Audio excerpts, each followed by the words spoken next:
Right now, as you listen to this, several human beings are orbiting Earth inside the International Space Station. They are roughly 250 miles above you. If something goes catastrophically wrong, a rescue capsule can bring them home in under 4 hours. That distance is survivable, that distance has a return path. Now picture a crew halfway to Mars, 7 months into a silent coast. Something critical fails. They radio Earth. The message takes 22 minutes to arrive.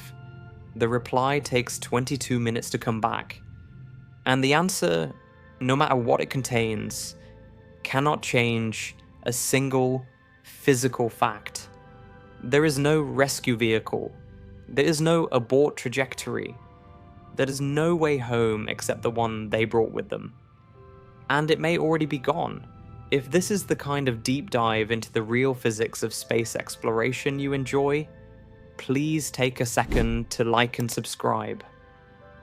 Also, we're now live on Spotify. The link's in the description if you'd like to listen to us wherever you are. Now, are you comfortable? Let's begin. Every mission into deep space is really 2 missions flown back to back. The first is the journey outward. That is the one that gets the countdown, the camera crews, the global audience holding its breath as the engines ignite. The second mission is the return. It receives almost no attention, and it is the one that determines whether the crew comes home alive. This asymmetry is not a design preference. It is not an oversight. It is embedded in the physics of motion itself, and no amount of engineering cleverness can remove it. A spacecraft that leaves Earth must accelerate to escape velocity, roughly 25,000 miles per hour, just to break free of the planet's gravitational pull. That number alone is staggering. 25,000 miles per hour means covering the distance from New York to Los Angeles in roughly 6 minutes. Every pound of the spacecraft, every instrument, every food packet, every liter of water, every member of the crew must be hurled to that speed before the mission even truly begins. Once the vehicle has escaped Earth's gravity and is coasting toward its destination, additional maneuvers follow. It may need to adjust its course. It may need to decelerate to enter orbit around another body. It may need to descend to a surface. Every one of those maneuvers costs fuel. And fuel in space is not just energy. It is mass. It is weight. It is the single most expensive commodity a mission carries. Engineers describe this cost using a term called delta V, which means total change in velocity. Think of it as a budget, not in dollars, but in speed. Every maneuver a spacecraft performs, every engine burn, every course correction, every braking thrust withdraws from that budget. Once the budget is spent, the engines are useless no matter how much fuel remains in adjacent categories. A mission's delta V budget determines everything. How fast the spacecraft can travel, how far it can reach, how many maneuvers it can perform, and most critically, whether it has enough capacity left at the end to reverse course and come home. The outward journey spends delta V. The return journey must spend at least as much, often more, because the crew is now working against different gravitational fields and different orbital alignments on the way back. And here's the part that catches people off guard. The total propellant required for both legs, outbound and return, must be aboard before the vehicle ever leaves the launch pad. You cannot refuel in deep space. There are no fuel depots between Earth and Mars. Every drop of propellant for the homeward burn must be carried from the beginning, which means it must be lifted off Earth, which means the rocket that launches the mission must be larger, heavier, and more powerful than any vehicle that only needs to make the trip one way. This is where the Tsiolkovsky rocket equation enters the picture, and it is not kind. The equation, first described by Konstantin Tsiolkovsky in 1903, establishes a brutal relationship between the velocity a rocket can achieve and the ratio of its total mass when fully fueled to its mass when the fuel is gone. Carrying more propellant lets the vehicle go faster or farther, but carrying more propellant also makes the vehicle heavier, which means you need even more propellant to move that extra weight. The returns diminish with punishing speed. Doubling the fuel does not double the achievable delta V. It adds only a modest fraction. Triple the fuel, and the gain is still limited. The relationship is logarithmic, which means that every additional unit of performance demands a disproportionately larger increase in fuel mass. For short missions close to Earth, this penalty is manageable. Engineers design around it with careful mass budgets and staged rockets that shed empty tanks as they climb. The Saturn V that carried Apollo crews to the moon stood 363 feet tall, weighed roughly 6.5 million pounds at liftoff, and burned through fuel at a rate of approximately 15 metric tons per second during the first stage alone.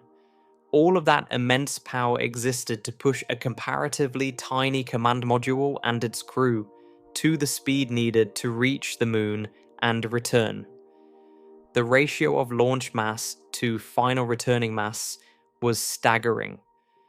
For a crewed round trip to a substantially more distant destination, the rocket equation does not just complicate the mission, it becomes the single defining constraint of the entire enterprise. Because here is what a round trip actually requires. The spacecraft must accelerate out of Earth orbit toward the destination. It must decelerate enough to enter orbit or land at the destination. It must then accelerate again to leave the destination and head back toward Earth. And it must decelerate once more to re-enter Earth orbit or the atmosphere safely. 4 major burns at a minimum, each one withdrawing from the same finite delta V reserve. If any single phase costs more than planned, because a trajectory correction required an unscheduled burn, because an orbital insertion was less efficient than modeled, because a missed approach forced a second attempt, every phase that follows is compromised. The fuel to get home may no longer be there. It was not stolen. It was not wasted. It was spent on surviving the phase that came before it. This is not a theoretical concern. It is the central engineering constraint of every crewed, deep space mission that has ever been proposed, studied, or designed. And it explains a fact that most people do not stop to consider.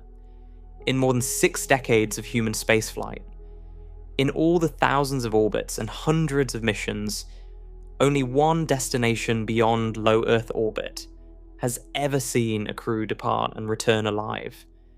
The Moon. The Moon sits roughly 240,000 miles from Earth. In the scale of the solar system, that distance is almost nothing. Light and radio signals cross it in approximately 1.3 seconds. A spacecraft on a standard translunar trajectory covers it in roughly 3 days.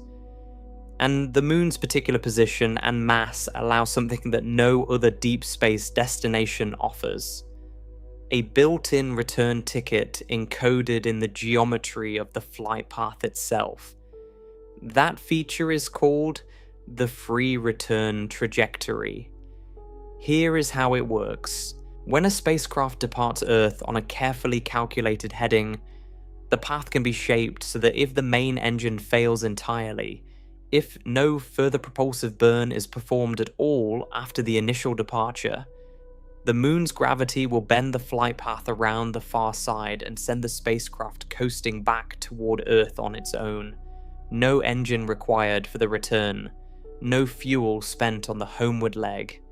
The curvature of space around the moon does the work. It is an insurance policy woven into the mathematics of orbital mechanics, paid for not in propellant but in trajectory design.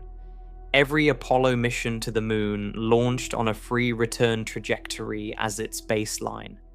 The crews left Earth knowing that in the worst case, if the propulsion system failed catastrophically, the moon's gravity would carry them home. The transit back would take roughly 4 days on that arc. It was not fast. It was not comfortable. But it was survivable, and it required no functioning engine. This was not optimism. It was not faith. It was physics. Testable, predictable, and built into the mission architecture from the moment the trajectory was calculated. The free return trajectory exists because 3 conditions are met simultaneously at the moon. First, the moon is close enough that the return coast takes only a few days, short enough for the crew to survive on emergency supplies. Second, the moon's gravity is strong enough to bend a spacecraft's path by the angle required to aim it back at Earth. Third, the geometry of the Earth and Moon system is compact enough that a single carefully chosen departure vector from Earth orbit can guarantee the return arc. Remove any one of those 3 conditions, and the insurance policy collapses. No deeper destination in the solar system satisfies all 3. Mars does not. Jupiter does not. Nothing beyond the moon does. The free return trajectory is a unique gift of the Earth and Moon system at the scale of crewed spaceflight, and it does not extend 1 mile farther. It is the reason the moon became the first target for crewed deep space travel, and it is the reason that when the first genuine deep space emergency struck, the crew survived to describe it. On April 11th, 1970, Apollo 13 launched from Kennedy Space Center on a Saturn V rocket, carrying astronauts Jim Lovell, Jack Swigert, and Fred Hayes toward the Fra Mauro highlands of the moon. The mission was planned as the 3rd crewed lunar landing. Everything proceeded normally through launch, translunar injection, and the first 2 days of the outward coast. 55 hours and 54 minutes after liftoff, roughly 200,000 miles from Earth, the crew executed a routine procedure, stirring the cryogenic oxygen tanks aboard the service module to prevent the super-cold liquid from stratifying. Moments after the switch was flipped, a spark inside the number 2 oxygen tank ignited damaged wiring insulation. The tank ruptured. The explosion damaged the number 1 tank as well. Within minutes, the command and service module began losing both oxygen and electrical power. The crew was not near the moon. They were in the vast emptiness between Earth and the moon, coasting outward with no port in reach, and crucially, they were not on a free return trajectory. Several hours before the explosion, Apollo 13 had performed a standard course correction burn to shift from the free return arc to a hybrid trajectory optimized for their planned landing at Fra Mauro. That adjustment, involving a velocity change of just a few feet per second, had steered them off the path that would have brought them home automatically. On their current heading, if no further engine burn was made, the spacecraft would loop around the moon and miss Earth by roughly 3,000 miles. The craft would sail past its home planet and continue on into a long, slow solar orbit from which no recovery would ever be possible, close enough to see the oceans through the window, too far to ever touch them again. This detail transforms Apollo 13 from a dramatic survival story into the single most important lesson in the history of human spaceflight. A small routine burn had taken the crew off their free return arc. The explosion then crippled their primary propulsion system. The main engine of the service module, the large bell designed for major trajectory changes, was potentially damaged and could not be safely fired. The only working engine available was the descent propulsion system aboard the lunar module Aquarius, a motor designed to lower 2 astronauts gently to the moon's surface. It had never been intended to perform deep space trajectory corrections for a 3-person crew attempting to reach Earth. Mission Control in Houston made the critical decision within hours. A direct abort, firing whatever engine remained to reverse course and head straight home, was rejected. The risk of igniting the potentially damaged service module engine was too high, and a direct abort burn using the lunar module engine would have required more thrust and more fuel than the margin safely allowed. The alternative was to let the spacecraft continue coasting toward the moon, use the lunar module engine to push the vehicle back onto a free return arc, let lunar gravity swing them around the far side, and coast home on the return leg. 5 hours after the explosion, the crew fired the lunar module descent engine for approximately 35 seconds, adjusting their velocity by roughly 16 feet per second. That burn shifted them back onto a free return path.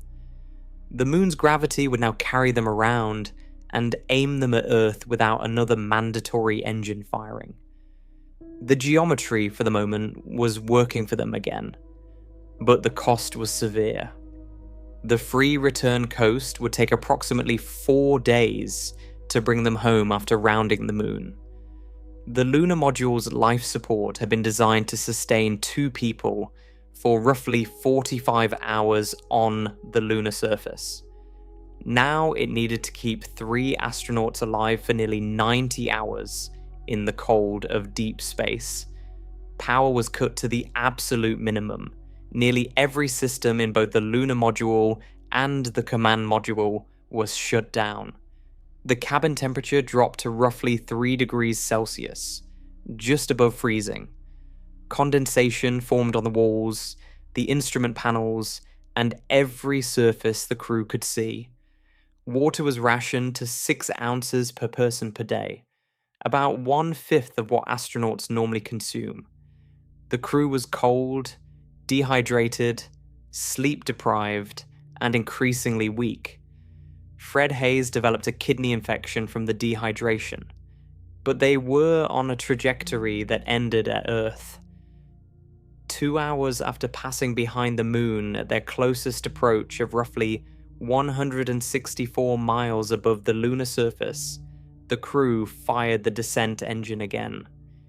This time, the burn lasted roughly 4.5 minutes, a major firing that accelerated the return and cut hours off the coast time.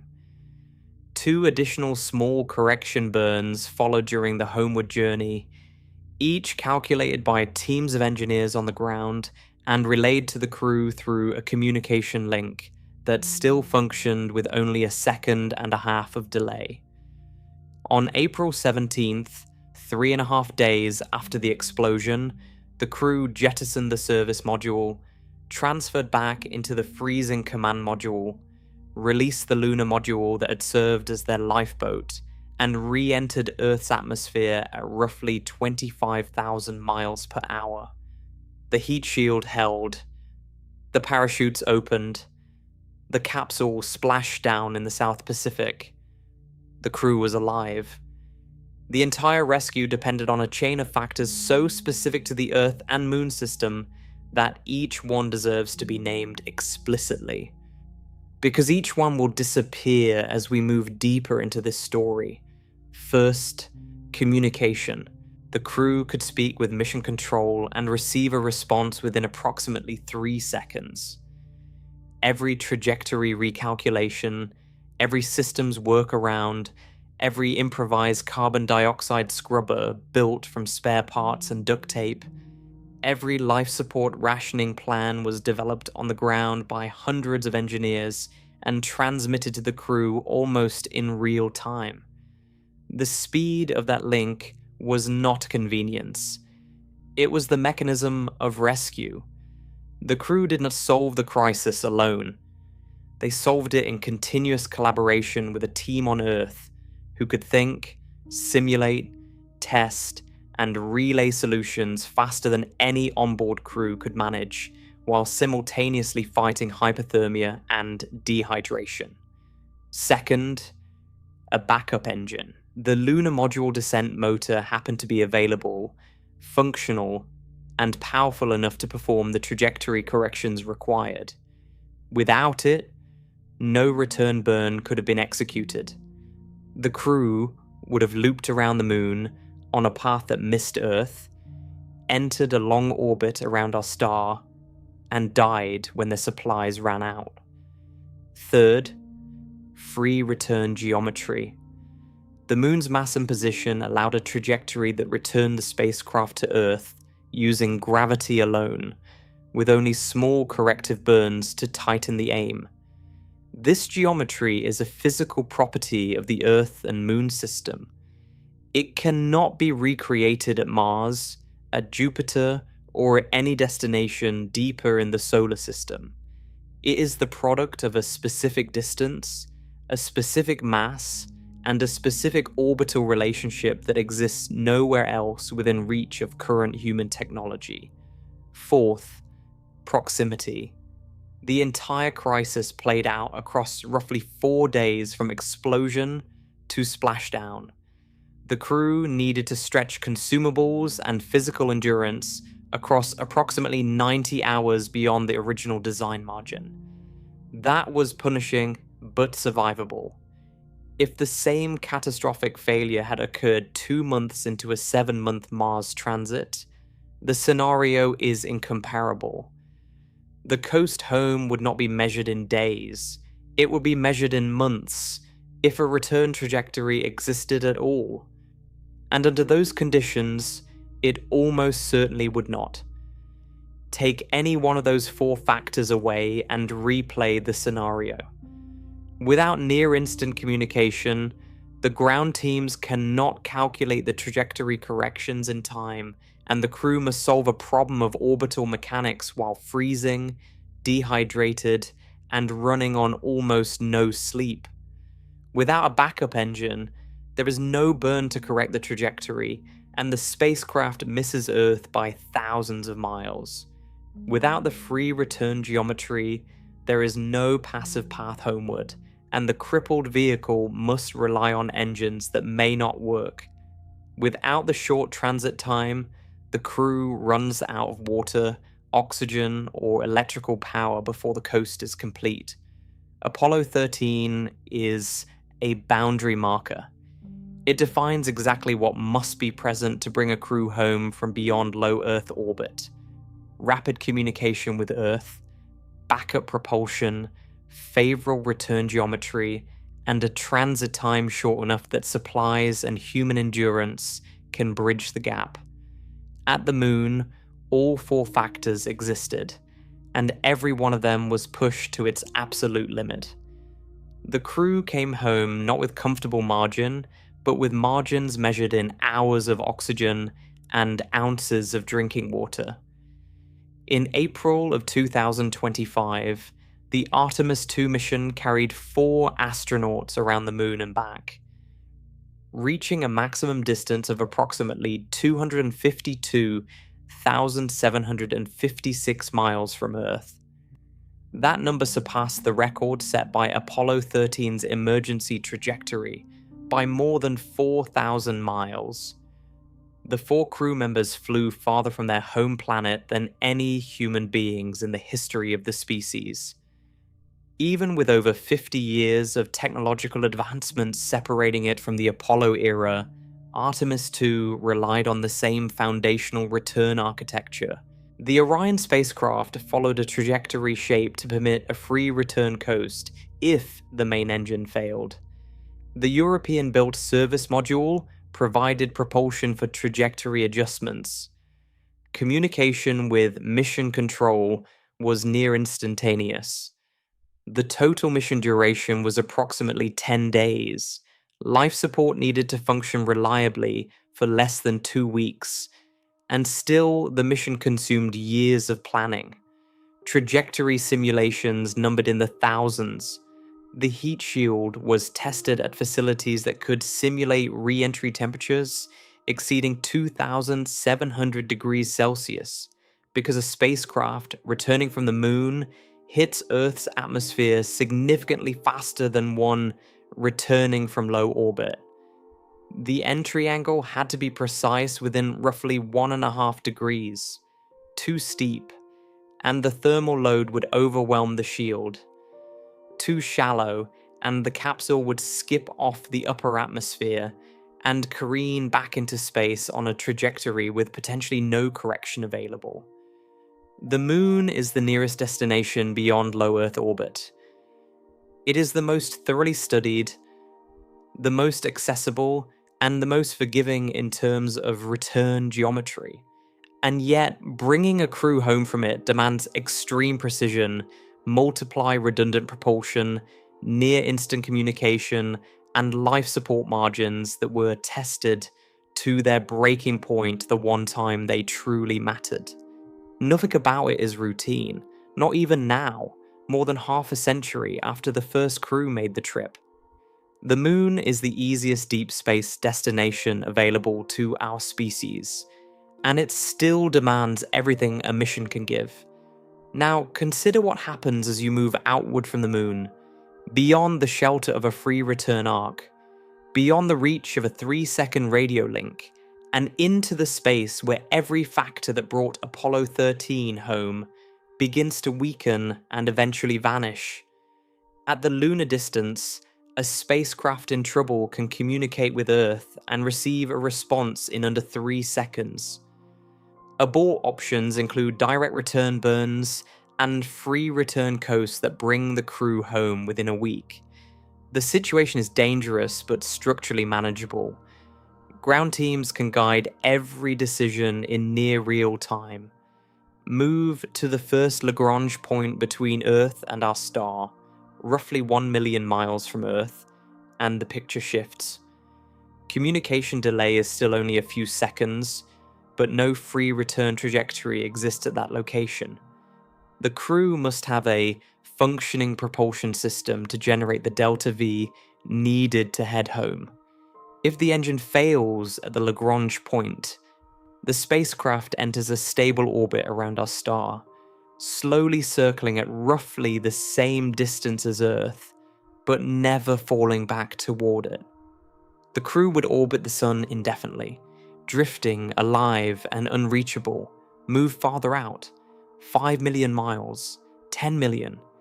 The communication delay creeps upward, still measured in seconds but growing. The delta V cost of a return burn increases modestly with each increment of distance. The window for an efficient return trajectory narrows slightly. Consumables margins thin by small amounts. At no single point does a dramatic threshold appear. The erosion is gradual. Each individual loss is small enough to overlook. But the losses accumulate, and they accumulate in every category at once. Communication lag doubles, then doubles again. What was a 2-second round trip becomes 10 seconds, then 30 seconds, then a minute. The conversation with Earth shifts from a dialogue to a correspondence. Trajectory options that were available a week ago have rotated out of alignment as the planets continued their orbits. The fuel margin that once allowed 3 course corrections now allows 2, then 1, then none. The life support consumables that once provided a comfortable buffer now provide a tight one, then a critical one. The rope frays strand by strand, and at some point, quietly, invisibly, it no longer holds. And then you reach the distance where everything changes at once, where the communication delay leaps from seconds to minutes, where the return trajectory opens only once every 26 months and closes regardless of whether you are ready, where the transit home stretches from days into the better part of a year, where life support must function not for 2 weeks, but across years with no resupply from Earth, where rescue ceases to exist as a concept, not because no one is willing to attempt it, but because no spacecraft launched from Earth can arrive in time to change the outcome. That threshold carries a name that has been discussed, debated, feared, and dreamed about for over half a century. Mars. Mars is not the farthest place humans have considered sending a crew. It is not the most extreme environment in the solar system. What makes Mars uniquely dangerous is something quieter and more frightening than sheer distance. Mars is the first destination where the architecture of return ceases to be a structural feature of the mission and becomes a wager. A wager that the Delta V budget will hold across every phase. A wager that every mechanical system will function continuously across 3 years of operation. A wager that the crew will remain healthy enough, strong enough, and psychologically stable enough to execute the return. A wager that the narrow planetary alignment window will be met on schedule. A wager that no accumulation of partial failures, no slow bleed of consumables, no single emergency that consumes the margin will cross the invisible line between a round trip and a permanent stay. At the moon, return is geometry. The universe curves your trajectory homeward. The physics collaborates with your survival. At Mars, return is conditional. It depends on a chain of events unfolding correctly across roughly 1,000 days. And if any link in that chain fractures at the wrong moment, the crew does not experience a delay or a complication.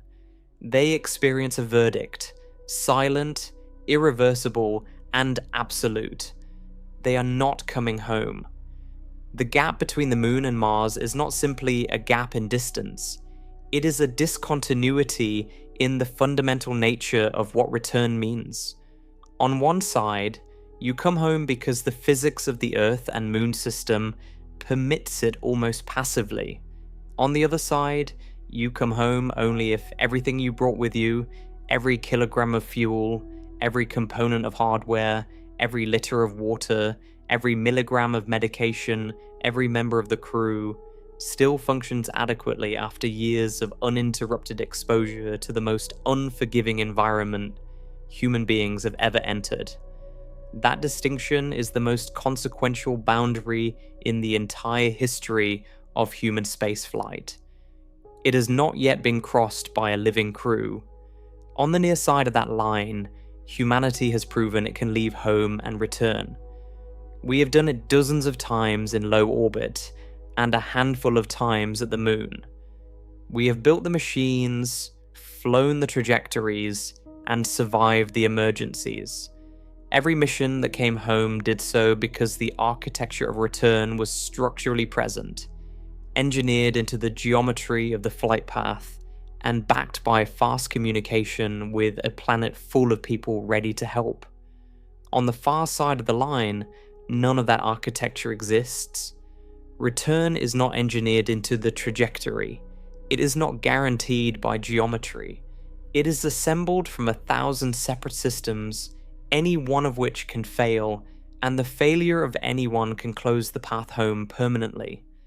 Everything we are about to discuss happens on that far side, and it begins the moment a crew commits to the long coast toward a small red point of light that takes 22 minutes just to answer a question. Mars is not far, not in the way that Jupiter is far, or Neptune, or the nearest star. At its closest approach to Earth, Mars sits roughly 34 million miles away.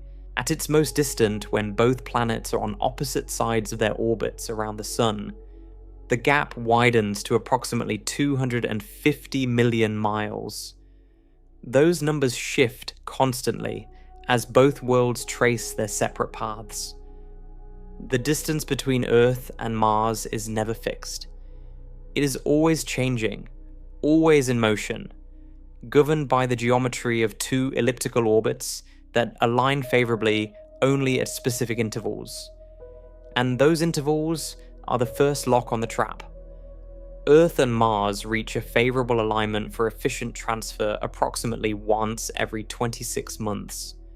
This is called a launch window, and it is determined not by human scheduling but by orbital mechanics.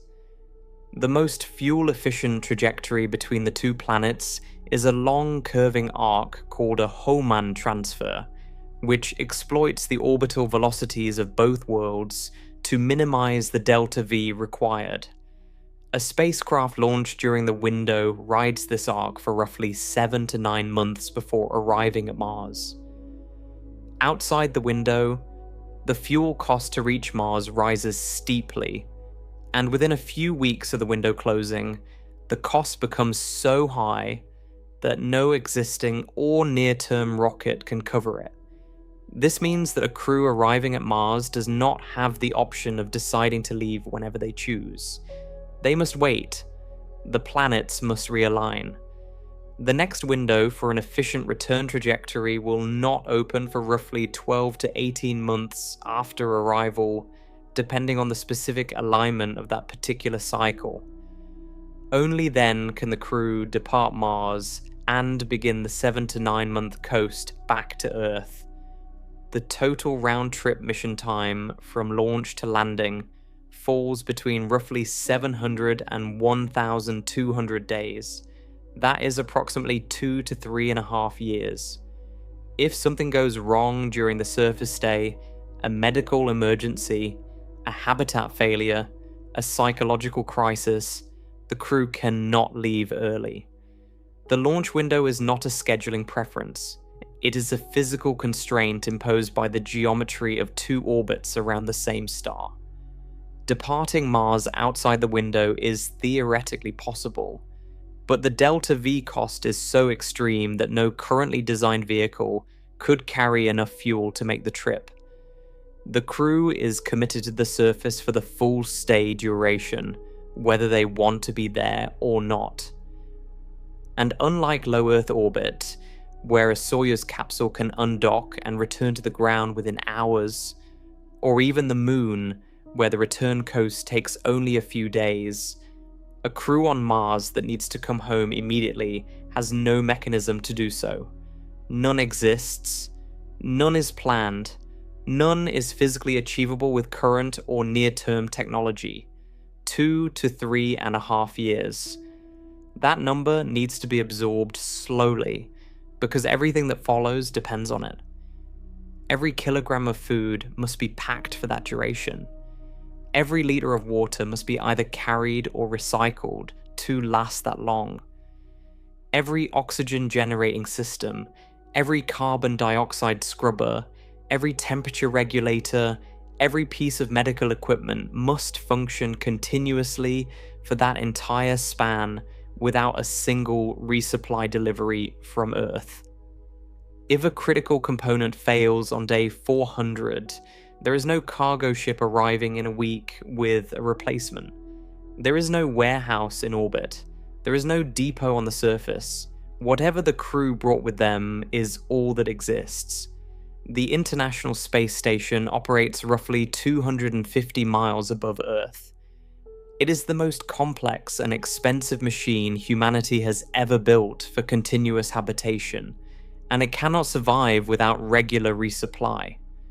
Cargo vehicles arrive every few months carrying food, water, spare parts, replacement filters, fresh experiments, new batteries, clothing, and medical supplies. The station's environmental control and life support system recycles approximately 90% of the crew's water through a system that processes humidity from the cabin air and urine from the crew. It generates oxygen through electrolysis, splitting water molecules into breathable oxygen and hydrogen. It removes carbon dioxide using chemical scrubbers that must be periodically regenerated or replaced. This system is a marvel of engineering. It is also dependent on Earth. The scrubber chemicals are consumables that must be restocked. The water recovery system loses roughly 10% of its throughput with every cycle, meaning that the total water supply slowly diminishes even with recycling.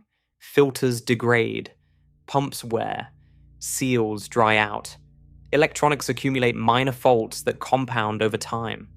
On the station, these issues are managed through a continuous stream of replacement hardware sent from the ground. The crew performs maintenance constantly, swapping components, running diagnostics, and occasionally performing emergency repairs guided in real time by mission control through a communication link with less than 1 second of delay. Take that system, remove the resupply ships, remove the real-time communication with Earth, extend the operational requirement from 6 months to 3 years. That is what a Mars transit habitat must achieve. No spacecraft in history has operated a closed-loop life support system at this scale for this duration without external support. The technology is being developed.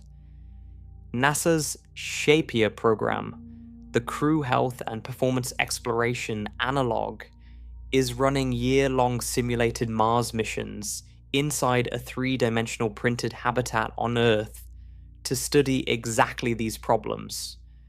But a simulation on Earth, where the air outside the walls is breathable and a hospital is a short drive away, does not replicate the stakes of a system failure 300 million miles from home.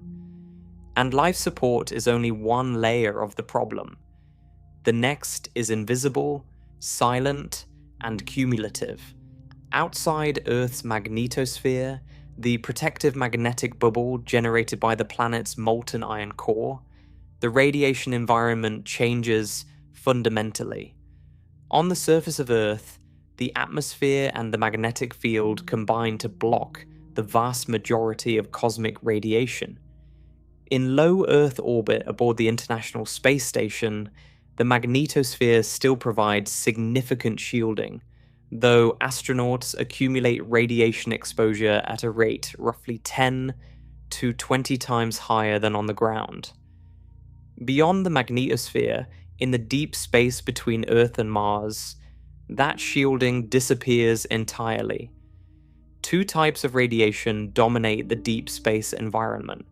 The first is galactic cosmic radiation, a constant background of high-energy particles originating from exploded stars and other violent events across the galaxy.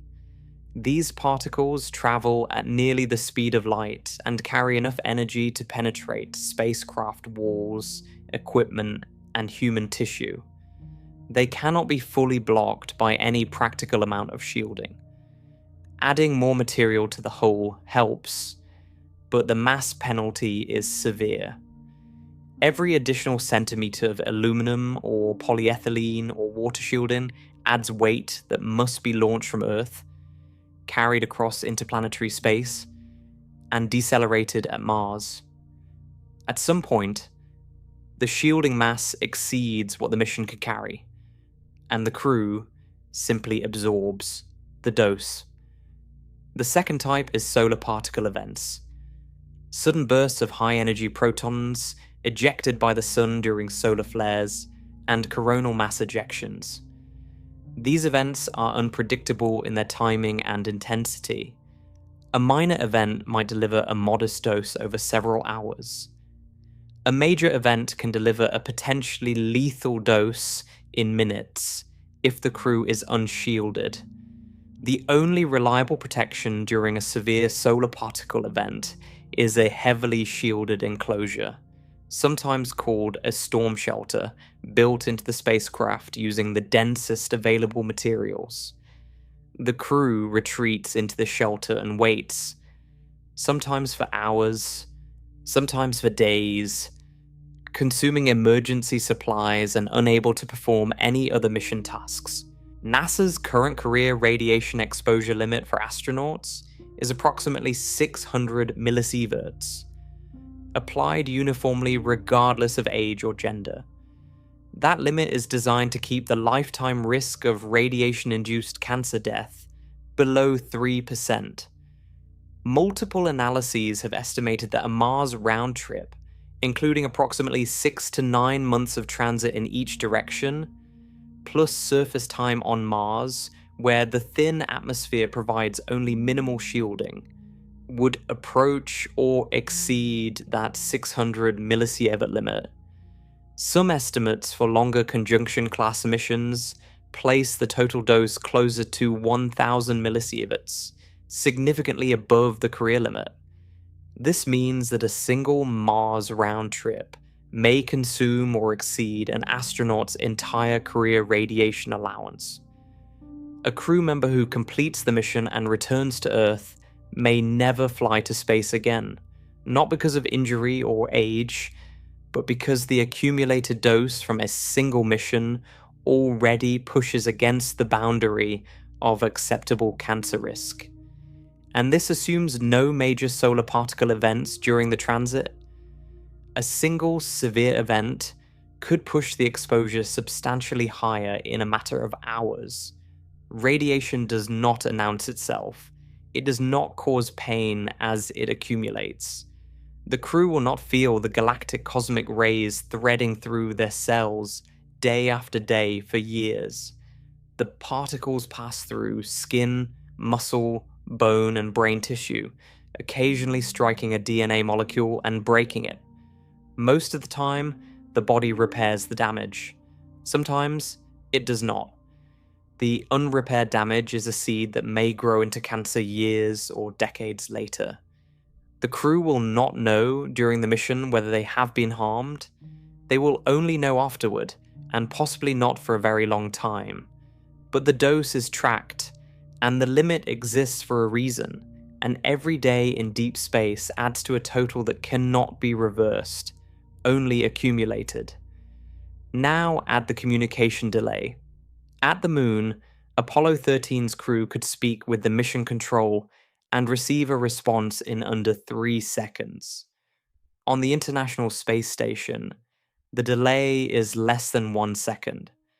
The entire infrastructure of human spaceflight, every protocol, every emergency procedure, every medical response checklist has been built around the assumption that help from Earth is seconds away. A voice on the other end of the line, calm, knowledgeable, backed by a building full of specialists and simulators and computing power. At Mars, that assumption disintegrates. When Earth and Mars are at their closest, a radio signal takes approximately 3 minutes to travel between them. When they are at their farthest, the delay stretches to roughly 22 minutes. A round-trip exchange, question and answer, takes 6 to 44 minutes depending on the alignment. At certain points during the mission, when Mars passes behind the Sun as seen from Earth during a period called solar conjunction, communication is blocked entirely for approximately 2 weeks. During those 2 weeks, the crew is completely isolated. No signal in, no signal out, no data, no instructions, no voice from home. Even outside conjunction, the delay eliminates every form of real-time support that has kept astronauts alive since the beginning of human spaceflight. A medical emergency on Mars cannot be managed by a surgeon on Earth giving step-by-step guidance. By the time the surgeon hears the problem described, the patient's condition has already evolved for 20 minutes. By the time the surgeon's instructions reach Mars, another 20 minutes have passed.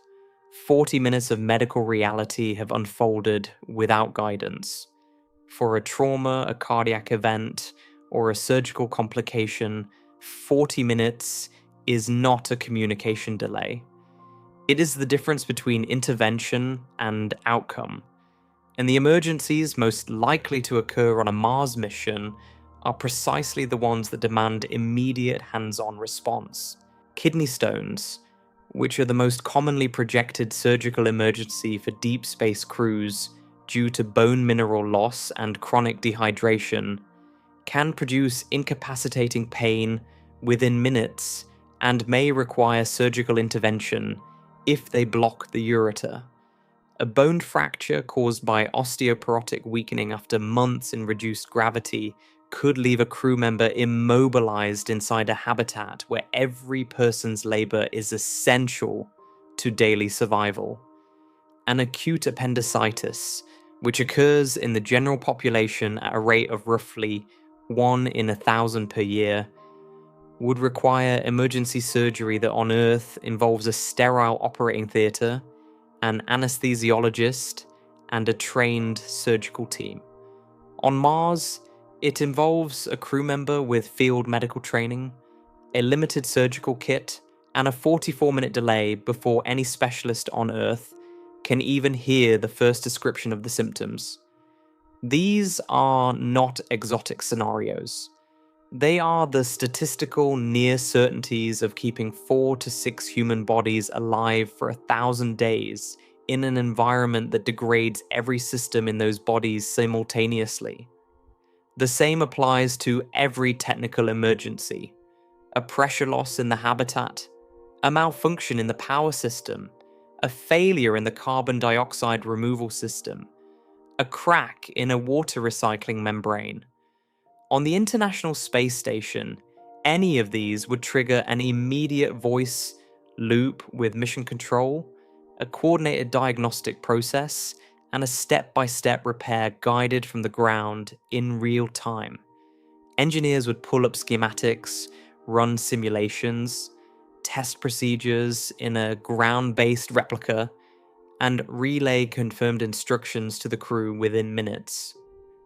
On Mars, the crew must diagnose, decide, and act entirely on their own, working from onboard manuals and their own training. Then wait up to 44 minutes to learn whether Earth agrees with what they did. By then, the situation has either been resolved through the crew's independent judgment, or it has escalated beyond what the original response could address. NASA has studied this problem extensively. A 2025 technical memorandum from the agency's Human Systems Risk Board assessed the risk of reduced ground support and concluded that catastrophic outcomes, including loss of crew, become possible when onboard capability is insufficient to compensate for the absence of real-time guidance from Earth. The study noted that the International Space Station experiences approximately 1.7 unanticipated anomalies per year, each of which is managed through immediate coordination with ground teams. On a Mars mission, that coordination does not exist in any meaningful real-time form. The crew is alone, not figuratively, not in the poetic sense that astronauts sometimes describe when they look out the window and see the emptiness. Alone in the operational sense that no one on Earth can help them fast enough to matter in a crisis. And the isolation is not merely operational, it is psychological, and its effects compound every other risk aboard. The Mars 520 study, a high-fidelity ground simulation conducted by the European Space Agency and the Russian Institute for Biomedical Problems, confined 6 volunteers in a sealed habitat for 520 days to simulate a Mars round trip. The results were sobering. Crew members exhibited increasing sleep disruption, declining cognitive performance, depressive symptoms, and growing interpersonal conflict as the months accumulated. One participant spent most of the final phase in a near-sedentary state, rarely engaging with the group.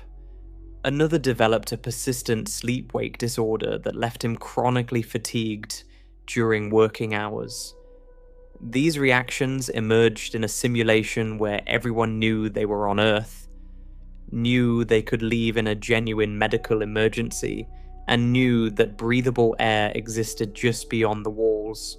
On an actual Mars mission, where none of those assurances exist, the psychological pressure is categorically deeper.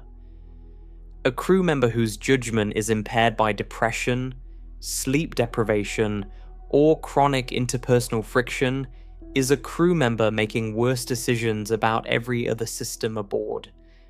The margins that protect the mission from cascading failure are only as reliable as the minds managing them, and those minds are subject to the same slow, quiet deterioration as the hardware and the body. And then there is the problem that rarely appears in public discussions of Mars missions. The one that sits underneath all the others and makes the return journey fundamentally different from the outward trip. It is the double budget problem. Most coverage of Mars missions focuses on getting there. The launch, the transit, the landing, the first footsteps. This is understandable. Arrival is dramatic, it is photogenic, it is the moment that makes history. But arriving at Mars is only half the mission, and it is the easier half. The supplies required to reach Mars are not the same as the supplies required to reach Mars and return. This sounds obvious, but the implications are enormous and frequently overlooked. A one-way trip to Mars requires food, water and air for approximately 7 to 9 months of transit plus surface time. A round trip requires all of that, plus food, water and air for an additional 7 to 9 months of return transit, plus reserves for delays, emergencies, and system degradation. The total consumable mass roughly doubles. Every system must be designed to last not 15 months, but 30 or more. Every redundancy must cover twice the operational window. And then there is the fuel. A crew that lands on Mars must eventually leave Mars. Escaping Mars's gravity requires a dedicated ascent vehicle with its own propulsion system and its own fuel supply. That fuel must either be carried from Earth, adding enormous mass to the initial launch, or manufactured on Mars using local resources. The concept is called in situ resource utilization, and the most studied approach involves extracting carbon dioxide from the Martian atmosphere and combining it with hydrogen to produce methane and liquid oxygen, which together form a usable rocket propellant. The idea is sound in principle. Mars has abundant carbon dioxide in its thin atmosphere, roughly 95% by volume. The chemistry of converting it to usable propellant is well understood in laboratory settings. Small-scale demonstrations have been conducted, including a technology experiment aboard the Perseverance rover that successfully produced small quantities of oxygen from the Martian atmosphere. But no full-scale fuel production plant has ever been operated on another planet. The system must land on Mars, deploy itself, begin processing the thin Martian atmosphere, and produce tens of thousands of kilograms of propellant over the course of roughly 18 months before the crew ever arrives. If the production system fails, if it underperforms, if the yield is lower than projected, the crew may arrive on Mars with no way to leave the surface. This is not speculative. It is a recognized critical risk in every major Mars mission architecture study published by NASA. The agency's design reference architecture explicitly identifies return propellant production as a mission critical dependency. If it does not work, the crew does not come home. The return is not optional once the crew commits to the landing. It is either possible or it is not, and the crew may not know which until they are already on the surface. Consider the cascade. A crew launches from Earth during the transfer window. 7 to 9 months later, they arrive at Mars. They land near a fuel production plant that was sent ahead on an earlier window. The plant has been operating for over a year. It should have produced enough propellant to fill the ascent vehicle for the return, but the production fell short by 15%. Perhaps a filter clogged in the Martian dust. Perhaps the electrolyzer degraded faster than expected. Perhaps the atmospheric intake froze during a cold cycle. The crew now sits on the surface of Mars with an ascent vehicle that does not have enough fuel to reach orbit. They cannot call for a resupply. The next cargo window from Earth is 26 months away, and the transit takes another 7 to 9 months. Help, if it is sent immediately, arrives in roughly 3 years. The crew's surface supplies were designed for 18 months. The math does not close. The crew faces 3 options and none of them leads home. They can attempt an ascent on the partial fuel load, accepting that the vehicle may not reach the velocity needed for stable orbit, which means it may arc upward and fall back to the Martian surface. They can wait for a resupply mission that will take roughly 3 years to arrive, while stretching surface consumables that were budgeted for less than half that time. Or they can accept that the surface of Mars is now permanent, that the place they travelled 400 million miles to explore has quietly become the place they will remain. Not because the mission was designed to end this way, but because a machine underperformed by a fraction in an environment where fractions are the distance between return and residence. No one chose this outcome. No one made a reckless decision. The fuel plant underperformed by a fraction. The margin between a round trip and a permanent stay was 15% of a fuel tank, and it fell on the wrong side. This is what makes Mars fundamentally different from the Moon. At the Moon, the return propellant is carried from Earth aboard the same vehicle that makes the trip. It is on board, it is verified before departure. The crew never lands without a confirmed return capability. At Mars, the return fuel must be manufactured in advance on another planet by an uncrewed robotic system, under conditions that have never been fully tested at scale. The crew's survival depends on a machine that has been operating without human oversight for over a year in an environment where the average temperature is roughly minus 80 degrees Fahrenheit, and the atmosphere is less than 1% the density of Earth's. And even if the fuel is there, even if the ascent vehicle works, even if the crew reaches Mars orbit successfully, they still face the return transit.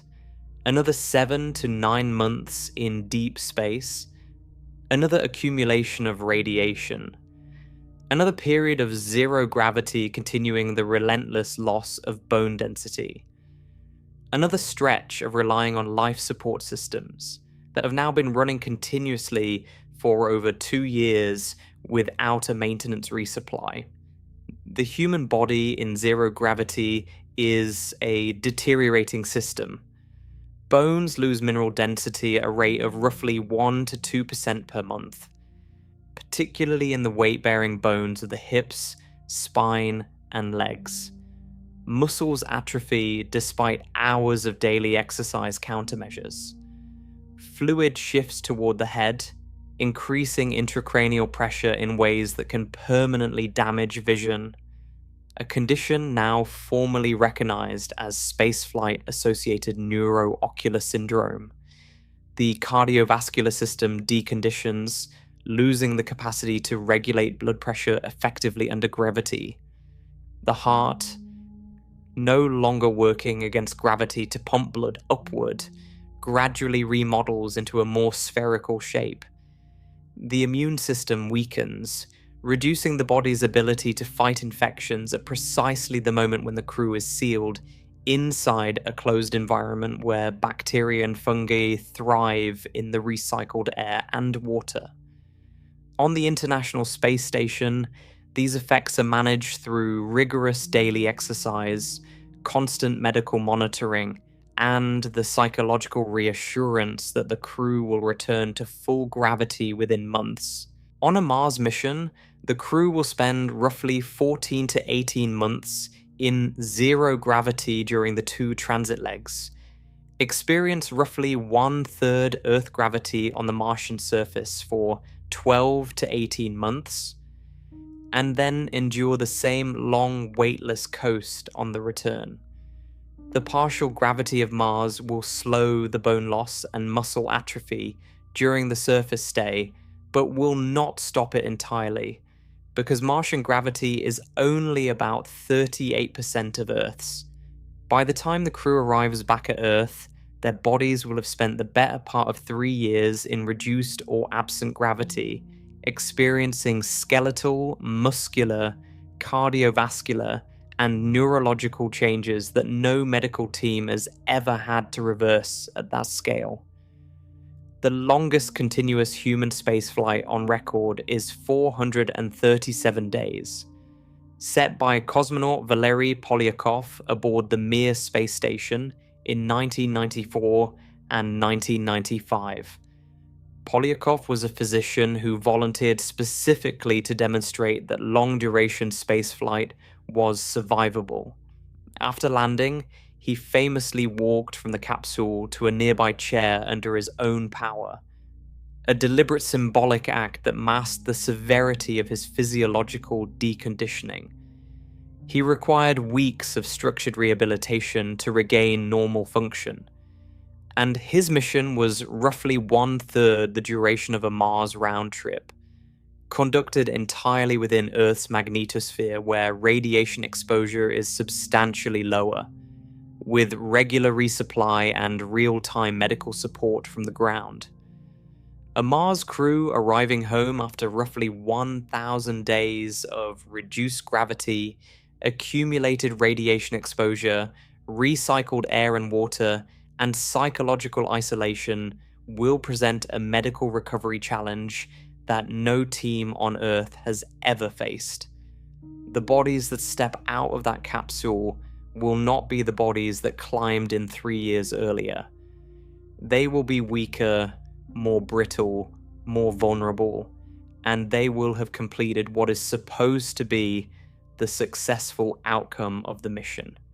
And there is one more layer, the one that ties all the others together and reveals the true nature of the Mars trap. Every risk described above, the fuel uncertainty, the radiation accumulation, the communication isolation, the life support endurance, the physiological deterioration, exists independently. Each one is manageable in isolation with sufficient margin. But on a Mars mission, they do not occur in isolation. They occur simultaneously, across years in a vehicle that cannot be resupplied, repaired from outside, or evacuated. The margins overlap. A solar particle event forces the crew into the storm shelter for 2 days, consuming emergency food and water reserves. Those reserves were the buffer that would have covered a recycler malfunction later in the mission. The recycler does malfunction 3 months after the solar event, and now the water budget is tighter than planned. The crew rations water, which stresses their kidneys and reduces their physical performance. A crew member develops a medical condition that requires more water for treatment. The water budget tightens further. The return transit now begins with a crew that is dehydrated, physically weakened, and operating life support systems at their margins. No single event caused the crisis. Each one was survivable on its own. But the margins that absorbed the first event were no longer available for the second. And the margins that would have absorbed the second had already been consumed by the first. The cascade is not dramatic. It is quiet, incremental, and devastating. And the crew may not recognize they have crossed the line from round trip to permanent stay until the accumulated losses make the return physically impossible. This is the Mars trap. It is not a wall. It is not a single catastrophic moment where the mission fails and the crew knows it. It is a slow erosion of the margin between coming home and staying forever. The return propellant falls slightly short. The life support consumables degrade slightly faster than projected. The radiation dose accumulates slightly above the model. The crew's physical condition deteriorates slightly beyond the recovery threshold. None of these individually ends the mission. Together, they close the door. And the line does not announce itself.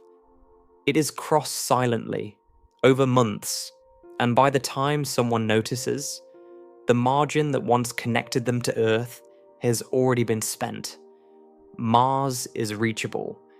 Humans will almost certainly travel there within the coming decades. The engineering is advanced enough, the political will intermittently present, the cultural drive undeniable, but the return is the mission. Arrival is not the achievement. Arrival is the commitment. The achievement is completing the journey in both directions, bringing every crew member home alive, with bodies and minds and machinery intact enough to survive the coast back through 300 million miles of empty space. That is what makes Mars the threshold. It is not too far to reach. It is far enough that the return becomes conditional, dependent on everything working well enough for long enough across a timeline that dwarfs any previous crewed mission. And past Mars, those conditions only tighten. The distances grow from millions of miles to billions. The transit times stretch from months to years, then to decades. The communication delays expand from minutes to hours, then to days. The supply requirements lengthen beyond what any current or planned system can sustain. The isolation deepens from weeks into years, then into lifetimes. Mars is where the question changes. At every destination closer than Mars, the question is, how do we get there? The engineering focuses on departure, transit, and arrival. The return is assumed, embedded in the architecture, structurally guaranteed. After Mars, the question becomes something harder, something that carries a weight the outward journey never does. How do we get back? And past Mars, even that question begins to lose its answer. Past Mars, the solar system opens into a vastness that makes everything discussed so far feel like a walk to the end of the driveway. The distances do not just increase, they change category. They cross a line where the relationship between the crew and Earth transforms from delayed to functionally severed. Mars at its farthest is roughly 250 million miles from Earth. Jupiter, the next major destination outward, orbits at an average distance of roughly 484 million miles from the Sun, and depending on the alignment of both planets, can sit anywhere from roughly 365 million to over 600 million miles from Earth. Saturn is nearly twice as far as Jupiter. Uranus is roughly twice as far as Saturn. Neptune is half again farther than Uranus. Each step outward does not simply add distance. It multiplies every constraint that makes return possible. The fuel, the travel time, the communication delay, the supply requirements, the demand on human health and hardware endurance. Those numbers sound like a simple scaling of the Mars problem. They are not. They represent a qualitative shift in what a crewed mission means, because every constraint that made Mars a conditional return destination now hardens into something closer to a verdict. Start with what happens to communication. Before reaching Jupiter, a spacecraft must cross the main asteroid belt, a broad region of rocky debris spread between roughly 2 and 3.5 astronomical units from the Sun. The belt itself is not the dense field of tumbling rocks depicted in films. It is mostly empty space with objects scattered widely across millions of miles. But it represents a transition zone in terms of mission planning. At the far edge of the belt, The one-way communication delay with Earth approaches roughly 25 to 30 minutes. A crew operating at that distance is already beyond the reach of any real-time guidance. An emergency call takes nearly an hour for a round trip. A failure must be diagnosed and managed by the crew alone, with Earth serving only as a consultant, not a partner. And the belt is merely the threshold. Beyond it, the delays grow rapidly. At Mars, the one-way signal delay ranges from roughly 3 to 22 minutes. A crew in trouble can send a distress call and receive a response from Earth within the hour. It is agonizingly slow compared to low Earth orbit, but it is still a conversation, just a very delayed one. At Jupiter, the one-way delay ranges from roughly 33 to 54 minutes, depending on orbital geometry. A round-trip exchange takes over an hour at minimum and can approach 2 hours at maximum distance. A crew member radioing Earth with a systems failure report would finish their description, then sit in silence for over an hour before hearing any acknowledgement that the message was received, let alone a response with guidance. If they have not already solved the problem or died from it by the time the reply arrives, the instructions will address a situation that existed over an hour in the past. The crisis has moved. The information is stale. At Saturn, the delay grows further. One-way signals take roughly 68 to 95 minutes. When the Cassini spacecraft ended its mission by plunging into Saturn's atmosphere in September of 2017, the final signal took 83 minutes to reach Earth. The scientists and engineers in the control room were watching telemetry from an event that had already concluded over an hour earlier. They could do nothing to change it. They could only receive what had already happened. For a robotic probe, this is merely inconvenient. For a crew facing a life-threatening emergency, 83 minutes of silence before any word from Earth is not a communication delay. It is operational solitude. At Uranus, the one-way delay stretches to approximately 2.5 to 3 hours. At Neptune, it reaches roughly 4 to 4.5 hours. A crew orbiting Neptune that calls Earth with an emergency would wait over 8 hours for a round-trip exchange. An entire work shift would pass between the call for help and the first word of advice. At Pluto and the inner edge of the Kuiper Belt, the delay extends to 4 to 6.5 hours each way. A single question and answer cycle could span half a day. This is not a technical limitation that better technology will fix. The delay is imposed by the speed of light, and no engineering will ever shrink it. No future antenna, no advanced transmitter, no quantum communication system currently understood by physics can reduce it. The delay is the distance, expressed in time. Now consider the travel times. Every robotic mission to the outer planets has been a one-way trip. No probe sent to Jupiter, Saturn, Uranus, or Neptune has ever returned to Earth. They were designed to fly outward, conduct their observations, and either continue into deep space or end their missions at the destination.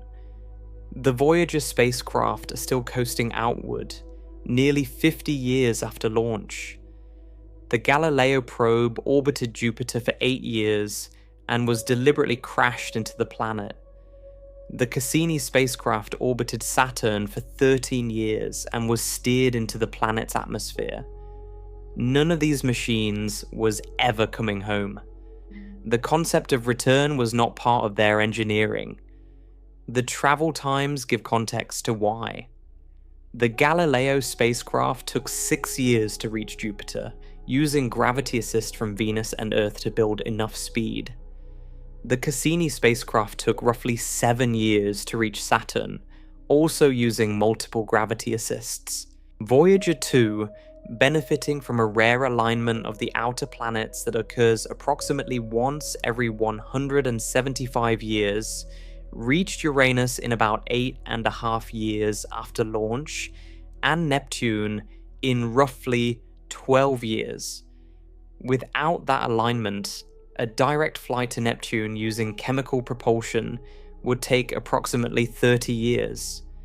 These are the fastest trips humanity has ever managed to the outer solar system, and they were achieved by lightweight robotic probes carrying no life support, no food, no water, no air, no crew, and crucially, no return fuel.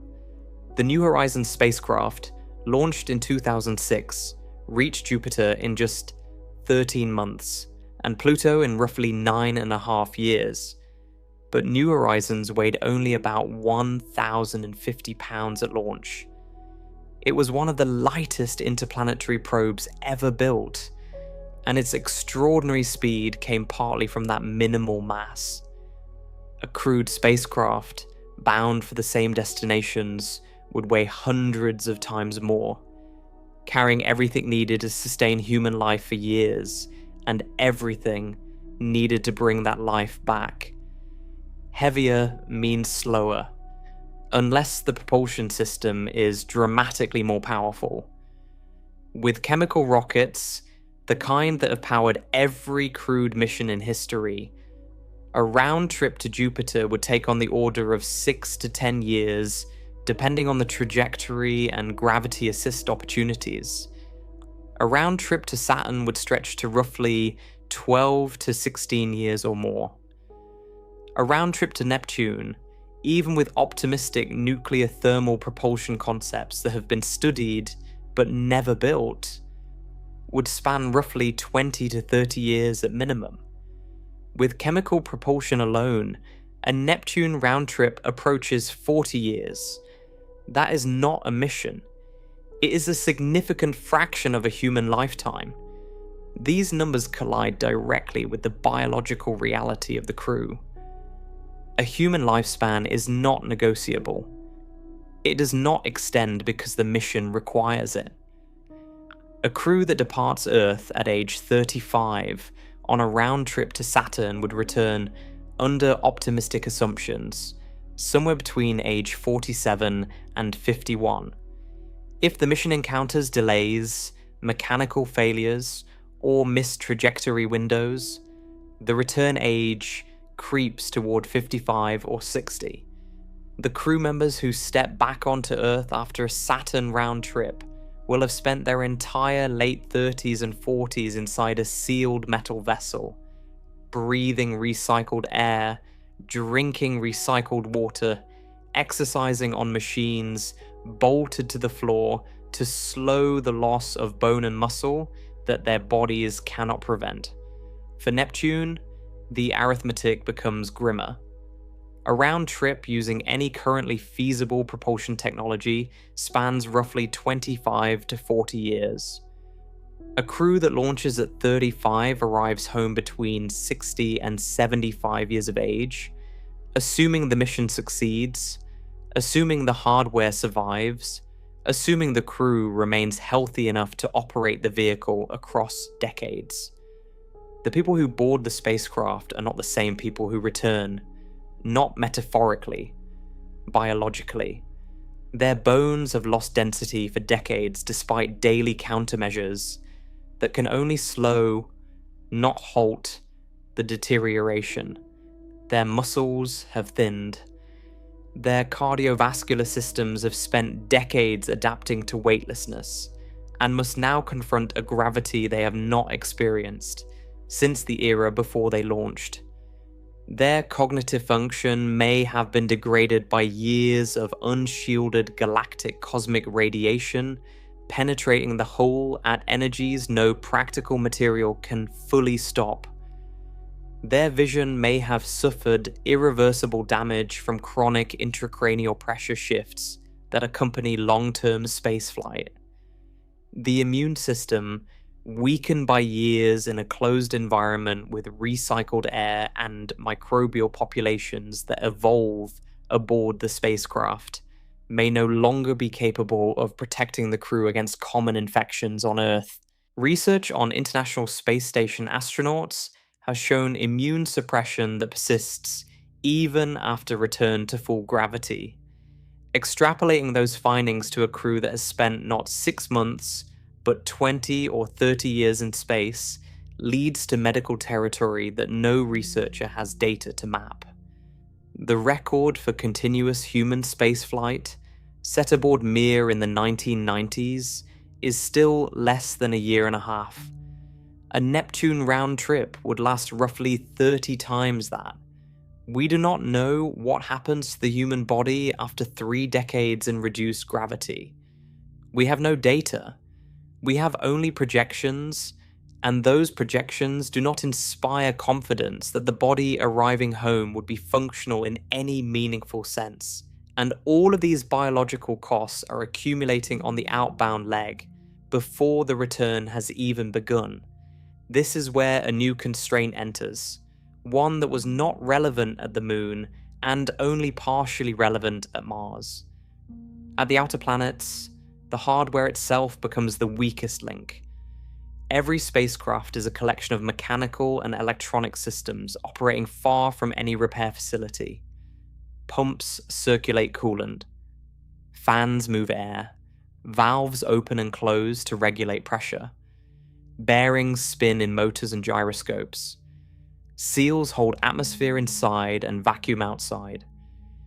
Each of these components has a design lifetime, an expected number of operating hours before wear, fatigue, or degradation causes failure. The International Space Station, as we already discussed, survives through constant resupply from Earth. But the dependency runs deeper than consumables. The hardware itself requires continuous hands-on maintenance. Astronauts spend a significant fraction of their working hours not on science but on upkeep, swapping fans, replacing batteries, troubleshooting electrical faults, and repairing systems that were never designed to run for decades without intervention. A spacecraft bound for Saturn or Neptune receives nothing after launch. Every spare part, every replacement filter, every backup pump must be carried aboard from the beginning. The vehicle must contain not just the working systems needed for the mission, but duplicate and sometimes triplicate copies of every critical component, because the probability of failure for any individual part rises steadily with operating time, and over a decade or more, that probability approaches certainty for at least some components. Consider the scale. The International Space Station has been in continuous operation since the year 2000. In that time, it has experienced thousands of component failures, anomalies, and degradation events. Cooling loops have leaked ammonia, computers have crashed, solar panels have been struck by micrometeorites, toilets have broken, carbon dioxide scrubbers have malfunctioned, forcing the crew to use backup chemical canisters while repairs were made with parts sent up on the next cargo flight. In 2018, a small hole was discovered in a Soyuz capsule docked to the station, slowly leaking atmosphere. The crew patched it with epoxy and a finger pressed over the hole while they worked. In 2020, a slow air leak was traced to a crack in a module wall that took months to locate. Each of these events was manageable because replacement hardware, expert guidance from the ground, and a functioning return vehicle to Earth were always available. Now imagine that same station sealed inside a spacecraft heading for Saturn, with no resupply pipeline, no cargo ships, no replacement modules, no spacewalks with the safety of a nearby airlock, leading back to a pressurized station resupplied from the ground. Every failure must be anticipated. The spare must be aboard. And the crew must be capable of performing the repair relying on their own training and onboard documentation, with no possibility of real-time guidance from Earth. Over the course of a 12-year Saturn mission or a 30-year Neptune mission, the number of required spare components grows into the thousands. The mass of those spares competes with the mass available for fuel, food, and scientific payload. And even with the most generous spare parts manifest, unanticipated failures will occur. Components will break in ways that the designers did not predict. Interactions between systems will produce faults that no simulation modeled. Materials will age in the deep space radiation environment in ways that ground-based testing did not replicate. There is a term in reliability engineering called mean time between failures. It describes the average interval between breakdowns for a given system. For complex systems with many components, the mean time between failures for the system as a whole is much shorter than for any individual part, because a failure in any single component can affect the entire system. As mission duration extends from months to years to decades, the cumulative probability of a system-critical failure rises. At some point, mathematically, the probability that every critical system will survive the full round trip falls below what any safety authority would accept. That point is reached well before Neptune. This is not speculation. It is the extrapolation of decades of operational data from the International Space Station, the Space Shuttle, the Mir station, and every other long-duration spacecraft ever flown. The data consistently shows that complex crewed spacecraft experience unanticipated failures at a rate that requires continuous external support to manage. Remove that support, extend the mission to a decade or more, and the vehicle's survival becomes a question of probability rather than engineering certainty. There is one spacecraft that illuminates this boundary more clearly than any other. Not because it carries a crew, but because it has done exactly what a crewed outer system mission would attempt. Traveled outward continuously for decades, with no resupply, no repair, and no possibility of return. Voyager 1. Voyager 1 launched from Cape Canaveral on September 5th, 1977. Its original mission was to fly past Jupiter and Saturn, photograph the planets and their moons, and transmit the data back to Earth. The spacecraft was designed to last 5 years. It has now been operating for nearly 49. As of 2026, Voyager 1 is approximately 170 astronomical units from Earth. 1 astronomical unit is the average distance from Earth to the Sun, roughly 93 million miles. Voyager 1 is therefore roughly 15.8 billion miles away, making it the most distant human-made object in existence. It is traveling outward at approximately 17 kilometers per second, or roughly 38,000 miles per hour. At that speed, it adds about 3.5 astronomical units to its distance from the Sun every year. In November of this year, 2026, Voyager 1 will reach a milestone that crystallizes the scale of deep space distance. On November 18th, the spacecraft will be 1 light day from Earth. That means a radio signal, traveling at the fastest speed physically possible. The speed of light will take a full 24 hours to reach the spacecraft. A reply will take another 24 hours to return. A single exchange of information will span 2 full days. Voyager 1 crossed the heliopause, the boundary where the solar wind gives way to the interstellar medium, in August of 2012. It became the first human-made object to operate in interstellar space. It is still functioning, still transmitting, still returning data about the conditions in the space between stars. But it is doing so on borrowed time. The spacecraft is powered by 3 radioisotope thermoelectric generators, devices that convert the heat from the natural decay of plutonium 238 into electricity.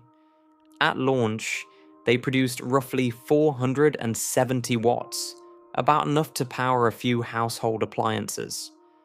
By 2026, nearly 5 decades later, the output has fallen to approximately 250 watts, and it continues to drop by roughly 4 watts per year as the plutonium decays. NASA has been systematically shutting down instruments and heaters to keep the most essential systems running as long as possible.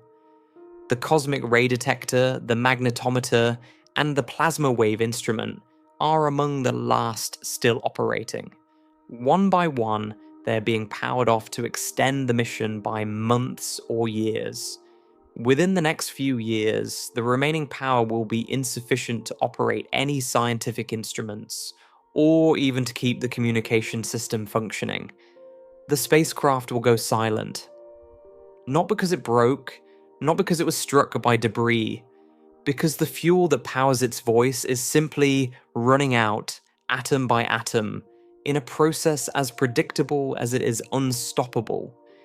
And here is the fact that transforms Voyager 1 from an engineering achievement into a demonstration of the return problem. Voyager 1 has no deceleration system. It has no way to slow down. It has no way to stop. It has no way to reverse course.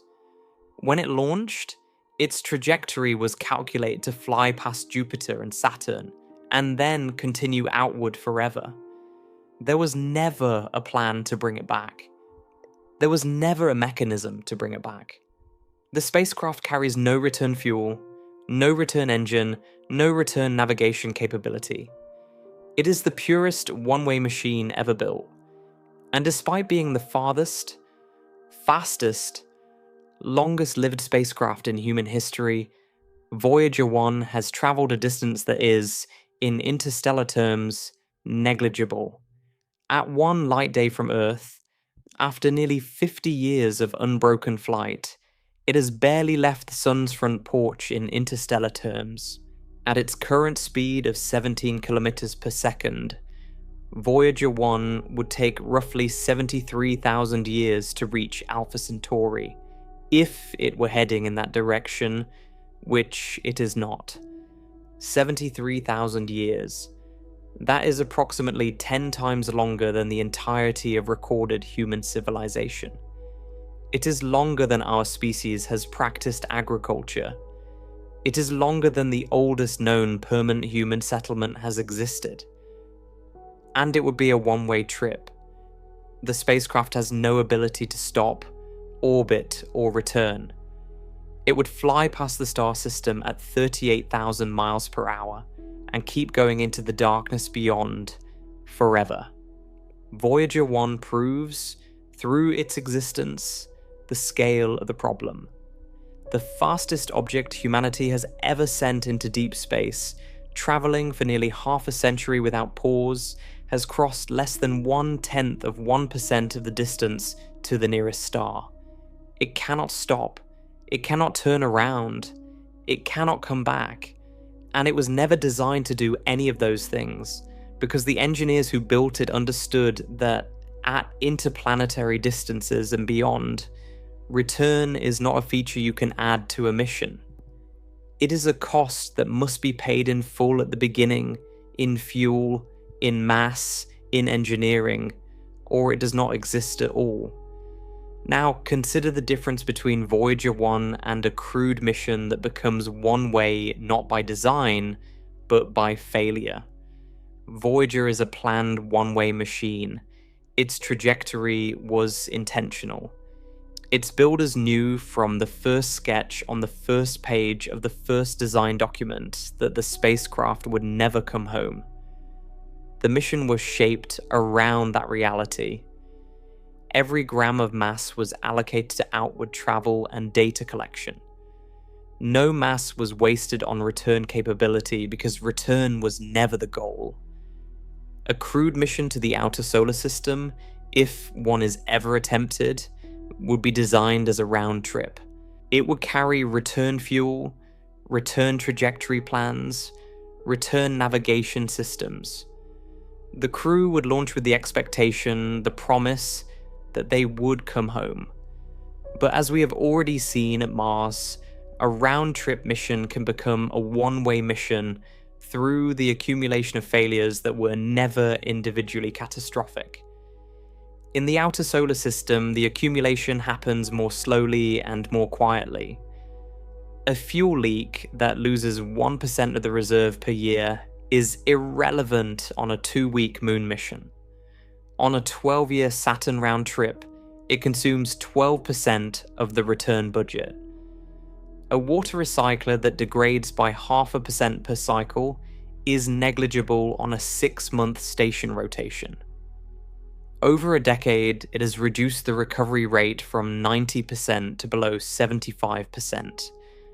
And the crew is rationing water years before the return transit begins. A radiation-damaged circuit board that fails in year 8 of a 20-year mission may control a system that the crew does not need during the outbound leg, but will need critically during the return. The spare board was cannibalized in year 5 to fix a different failure. No replacement exists aboard. None of these events would make headlines. None of them would produce a dramatic emergency. Each one quietly erodes the margin between a round trip and a one-way journey. And in the outer solar system, where mission durations stretch across years and decades, the erosion has more time to work, more components to affect, and more margin to consume. There may be no single moment when the return becomes impossible. Instead, there is a slow realization, built from accumulating maintenance logs and declining system performance, and a fuel reserve that no longer closes the trajectory equations for the homeward burn. The mission does not end. The crew does not die. The spacecraft continues to function, to move, to sustain life, but the path home has dissolved, not through catastrophe, through attrition. This is the distinction that separates the outer solar system from Mars. At Mars, the return is conditional, difficult, dependent on many factors, but achievable if those factors hold. Beyond Mars, in the realm of the gas giants and the ice giants and the Kuiper Belt, the return gradually shifts from conditional to aspirational to theoretical. The distances are so large, the transit times so long, the supply requirements so vast, the hardware demands so relentless, and the human lifespan so finite that even a perfectly executed outbound journey may arrive at its destination with insufficient remaining capacity to bring the crew home. And past the outer solar system, even aspiration falls away. The distances become so enormous, the travel times so incompatible with a human lifetime, the energy requirements so beyond any propulsion technology in existence, that the word return loses its operational meaning entirely. It becomes a concept that belongs to another species, or another era, or another physics. The boundary of the outer solar system is not the edge of space, it is the edge of reversibility. Inside it, with enough fuel, enough engineering, enough margin, a crew can theoretically go out and come back. Outside it, the concept of coming back begins to require not just better technology, but a fundamentally different relationship with distance, time, and the human body. Voyager 1 will never come home. It was not designed to. But within the next century, it is entirely possible that a crewed mission launched toward the outer planets will reach a point where the same sentence applies, and no one aboard designed it that way. The trajectory was round trip. The supplies were calculated for return. The fuel was budgeted for the homeward burn. But somewhere in the 5th year, or the 8th, or the 12th, the margin disappeared. Not in a flash, in a whisper. And the crew understood. through the accumulating evidence in every system log and every fuel gauge aboard, that the place they launched from was no longer a destination. It had become a memory. That realization, quiet and absolute, is not the end of this story. Because past the outer solar system, past the heliopause, past the reach of any spacecraft that has ever carried or could currently carry a living human being, the distance to the nearest star introduces a constraint that makes everything before it look manageable. A constraint that is not engineering, not fuel, not hardware, not even biology in the ordinary sense. It's time itself. And time, unlike fuel or hardware or even the human body, cannot be carried aboard. It can only be spent. The nearest star to our solar system is not a single star. It is a system of 3. Alpha Centauri A and Alpha Centauri B orbit each other as a binary pair, and a smaller, dimmer red dwarf, called Proxima Centauri, orbits them both at a much greater distance. Proxima is technically the closest individual star to our Sun, sitting approximately 4.24 light-years away. The Alpha Centauri system as a whole is roughly 4.37 light-years from Earth. A light-year is the distance that light travels in 1 year. Light moves at approximately 186,000 miles per second, the fastest speed that any object or signal can achieve in the known universe. In a year, it covers roughly 5.88 trillion miles. 4.37 light-years is therefore approximately 25.7 trillion miles. That number has no intuitive meaning. The human brain didn't evolve to process distances measured in trillions. No analogy fully captures it. But here is a way to feel the scale instead. Voyager 1, the farthest human-made object in existence, has been flying outward for nearly half a century without stopping. In all that time, it has crossed less than 0.1% of the distance to Alpha Centauri. At its current velocity, closing the remaining gap would take over 70,000 years. The Parker Solar Probe, which holds the record for the fastest speed ever achieved by a human-made object, reached a peak velocity of approximately 430,000 miles per hour during a close pass of the Sun in 2024. At that speed, which no crewed spacecraft could survive or sustain, the trip to Alpha Centauri would still take over 6,000 years. 6,000 years ago, the Great Pyramid of Giza had not yet been built. Writing had barely been invented. The wheel was a new technology. The entirety of recorded human history, every empire, every revolution, every scientific discovery, every war fits inside that window. And that is the travel time at the fastest speed any human machine has ever reached. Using a trajectory that dips so close to the Sun that it would vaporize any living crew member long before arrival. This is the interstellar wall, not a physical barrier, not a force field or a boundary line.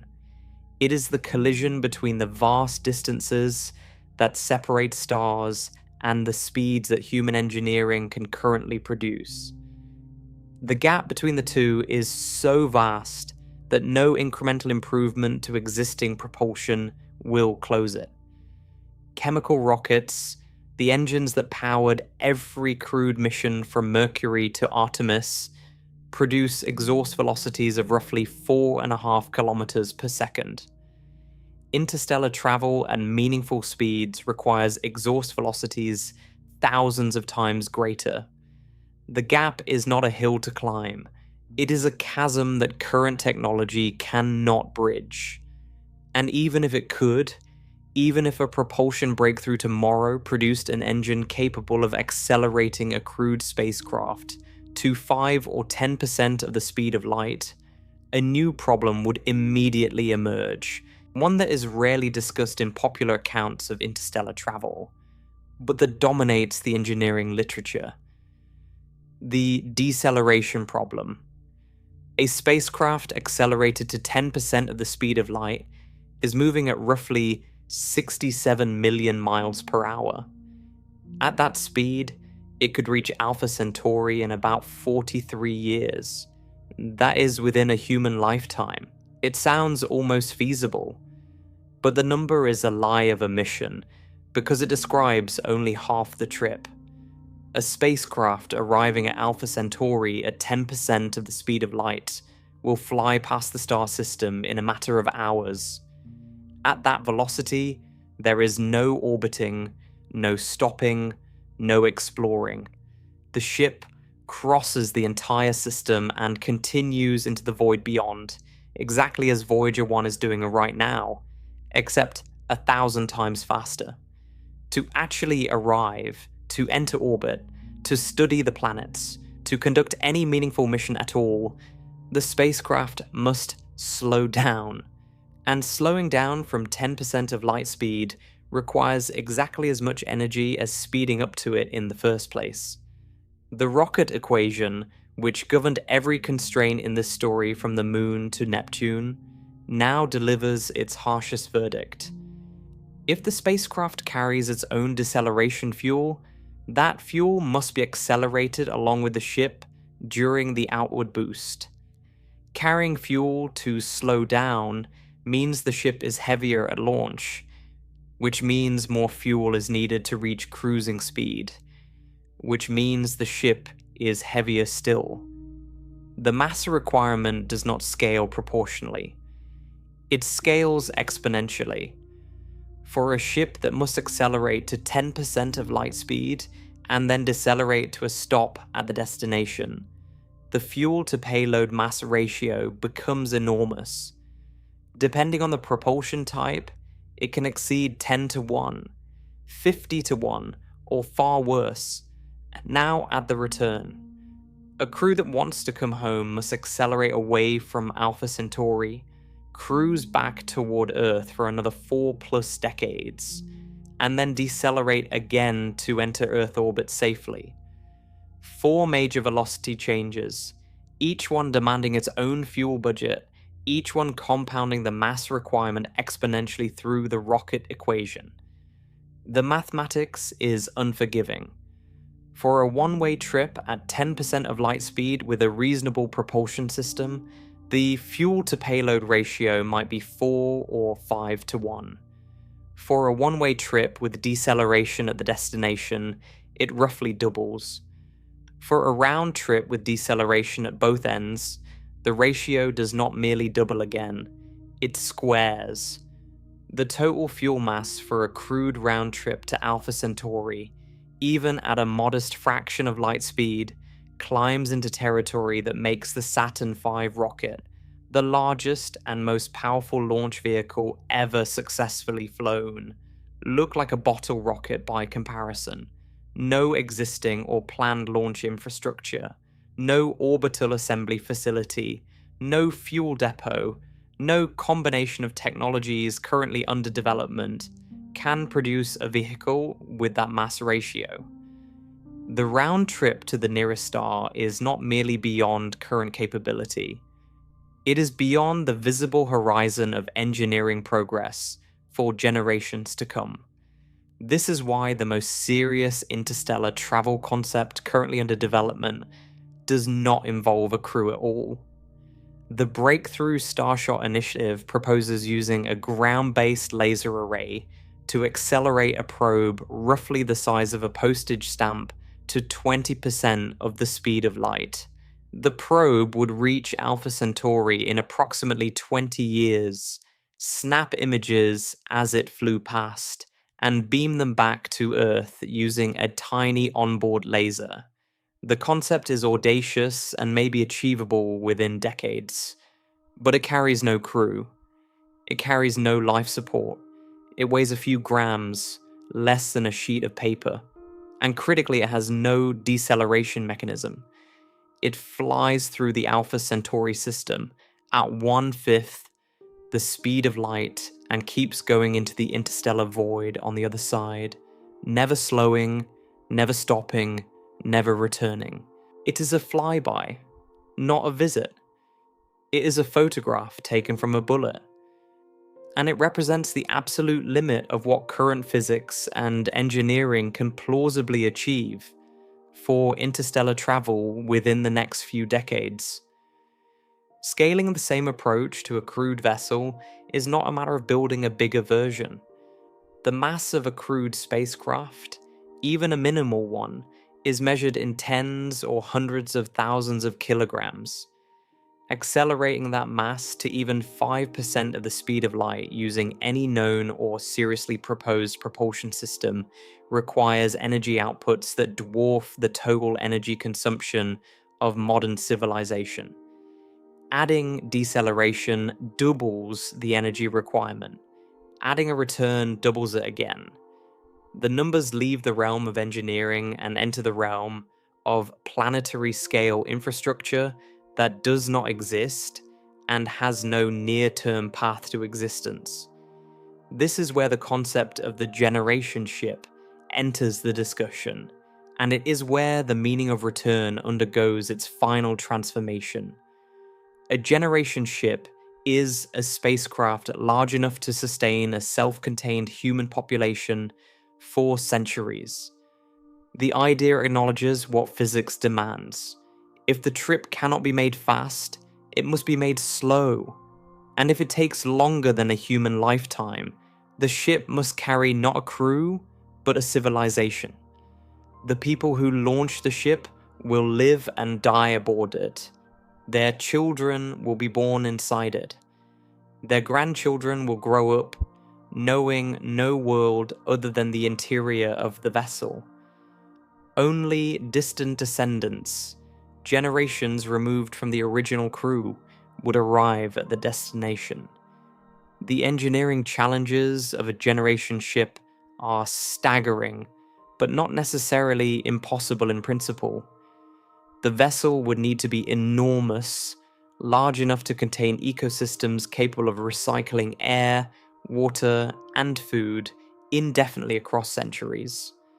It would need redundant power systems, likely nuclear, capable of operating for hundreds of years without major overhaul. It would need a hull strong enough to protect against micrometeorite impacts and interstellar radiation across decades or centuries of continuous exposure. It would need social structures robust enough to maintain a functioning, purposeful society across generations of confinement in a vessel from which no one can leave. The ethical questions alone are profound. The generation that launches the ship makes a decision that will bind every subsequent generation born aboard. Those future generations did not choose the mission. They did not consent to confinement inside a metal world hurtling through the void. They were born into it. Their entire existence, their culture, their relationships, their understanding of what it means to be human will be shaped by the interior of a vessel they can never leave. They will know that somewhere behind them, impossibly far away, there is a planet covered in oceans and forests and open sky where their ancestors once walked under a sun they will never feel on their skin. That knowledge will be their inheritance. It will also be their confinement. But for the purposes of this story, the generation ship illuminates something more fundamental than engineering or ethics. It illuminates the end of return. A generation ship does not return. It cannot. The fuel, the trajectory, the life support budget, the very design of the vessel, everything is calculated for a one-way transit across centuries. There is no return fuel. There is no return trajectory. The people who arrive at the destination will never see Earth. They will never have seen Earth. Earth will be a word in their history, a set of images in their archive, a place their ancestors came from that has no physical connection to their lives. And the people who launched the ship, the generation that made the decision, the generation that built the vessel, will be dead long before anyone aboard knows whether the destination is habitable, let alone whether the mission succeeded. And something else will have changed aboard that ship across those centuries. Something subtler than engineering, but central to the question this entire story has been asking. The meaning of the word home will have shifted. For the launching generation, home was Earth. The oceans, the sky, the weight of real gravity, the faces of people they left behind. For the second generation, born aboard the ship, home is already divided. They inherit their parents' grief for a world they have never seen, carrying stories of open sky and rain as a kind of cultural memory with no corresponding sensory experience. For the third generation and everyone that follows, Earth is not home at all. It's a mythology. Home is the corridor they grew up in, the hydroponics bay where they learned to tend plants under artificial light, the observation deck where they watched stars that never shifted position across a lifetime. Home is the ship. And the destination that their great-grandparents chose for them is not a homecoming. It is an arrival at an alien world no one aboard has ever visited, under a sky no one aboard has ever seen, in a gravity their bodies were never built for. The concept of return has not merely become physically impossible, it has become linguistically empty. There is nothing to return to. The place the word once pointed toward exists only in an archive, and the people who remembered it are generations dead. Return has completed its transformation from an engineering constraint into an artifact of a language that no longer matches the lives of the people speaking it. This is the final form of the return problem. At the moon, return was built into the trajectory. At Mars, return was conditional on systems and timing.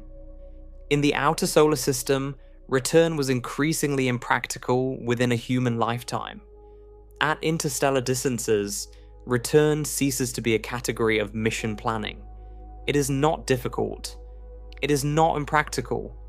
It is not even impossible in the way that a Neptune round trip is nearly impossible. It is absent. The concept does not apply. The mission is one way by definition, and the crew, or the civilization aboard, accepts this as a condition of departure. But there is a distance, somewhere between the outer solar system and the nearest star, where the transition from return to no return is not a choice. It is not a design decision made in an office by mission planners. It is an emergent property of the constraints themselves, a point past which the accumulated demands of fuel, time, hardware endurance, radiation exposure, life support duration, and human biological limits converge to make return physically impossible regardless of intention. This is the point of permanent departure, and identifying it requires pulling together every constraint discussed in this story and understanding how they interact. Begin with fuel. A round trip requires enough delta V to accelerate outward, decelerate at the destination, accelerate for the return, and decelerate at Earth. The rocket equation ensures that each additional phase demands exponentially more fuel mass. At some distance, the fuel required for a round trip exceeds what any launcher can deliver to orbit, and what any spacecraft can structurally carry. Past that distance, the round trip is impossible on propellant alone. Add time. A round trip to Jupiter takes roughly 6 to 10 years. A round trip to Saturn takes roughly 12 to 16. A round trip to Neptune takes 25 to 40. As transit time increases, every other constraint worsens. The crew ages, the hardware degrades, the consumables deplete, the radiation accumulates. There is a mission duration beyond which the cumulative probability of a critical system failure exceeds what any reasonable safety standard would accept. Past that duration, the mission may still be underway, but the expectation that it will end with a safe return drops below what any agency would authorize. Add health. The human body deteriorates in reduced gravity, bones weaken, muscles thin. The cardiovascular system deconditions, vision degrades, the immune system weakens. These effects are manageable over months. Over years, they become serious. Over a decade, they may become irreversible. A crew that has spent 15 years in weightlessness may physically lack the bone density and muscle strength to survive re-entry and the return to Earth's gravity, even if the spacecraft functions perfectly. The body itself becomes the limiting factor. Add hardware. Every mechanical and electronic system has a finite operational lifetime. The longer the mission, the more components will fail. Spares must be carried for every critical system, and the mass of those spares competes with fuel, food, and payload. Beyond a certain mission duration, the probability that all critical systems will survive the full round trip drops below the threshold of viability. The ship continues, the systems degrade, and at some point, a failure occurs that cannot be repaired with what remains aboard. Add communication. Beyond a few light hours from Earth, meaningful real-time interaction is impossible. The crew operates autonomously, making every decision without ground support. Errors that would have been caught by mission control go undetected. Suboptimal repairs accumulate. The crew's decisions, made under the stress of isolation and without external verification, may be correct 99% of the time. Over thousands of decisions across a decade, the remaining 1% compounds into consequences that erode the mission's margin in ways that no one aboard fully recognizes until the arithmetic of return no longer balances. Add rescue. At the Moon, rescue was theoretically possible within days. At Mars, rescue was impossible in practice. Beyond Mars, rescue is not merely impossible, it is meaningless as a concept. No vehicle launched from Earth after an emergency signal is received can arrive at the outer planets or beyond in time to change the outcome. The signal itself takes hours to reach Earth. The response, even if launched immediately, takes years to arrive. By then, the crew has either solved the problem on their own, or they have not. Rescue does not enter the calculation. It has been absent from the picture since Mars, and it will never return. Stack these constraints together and watch them interact. Each one has a threshold beyond which it becomes limiting. Fuel exhaustion defines a maximum range. Hardware reliability defines a maximum duration. Biological deterioration defines a maximum time in reduced gravity.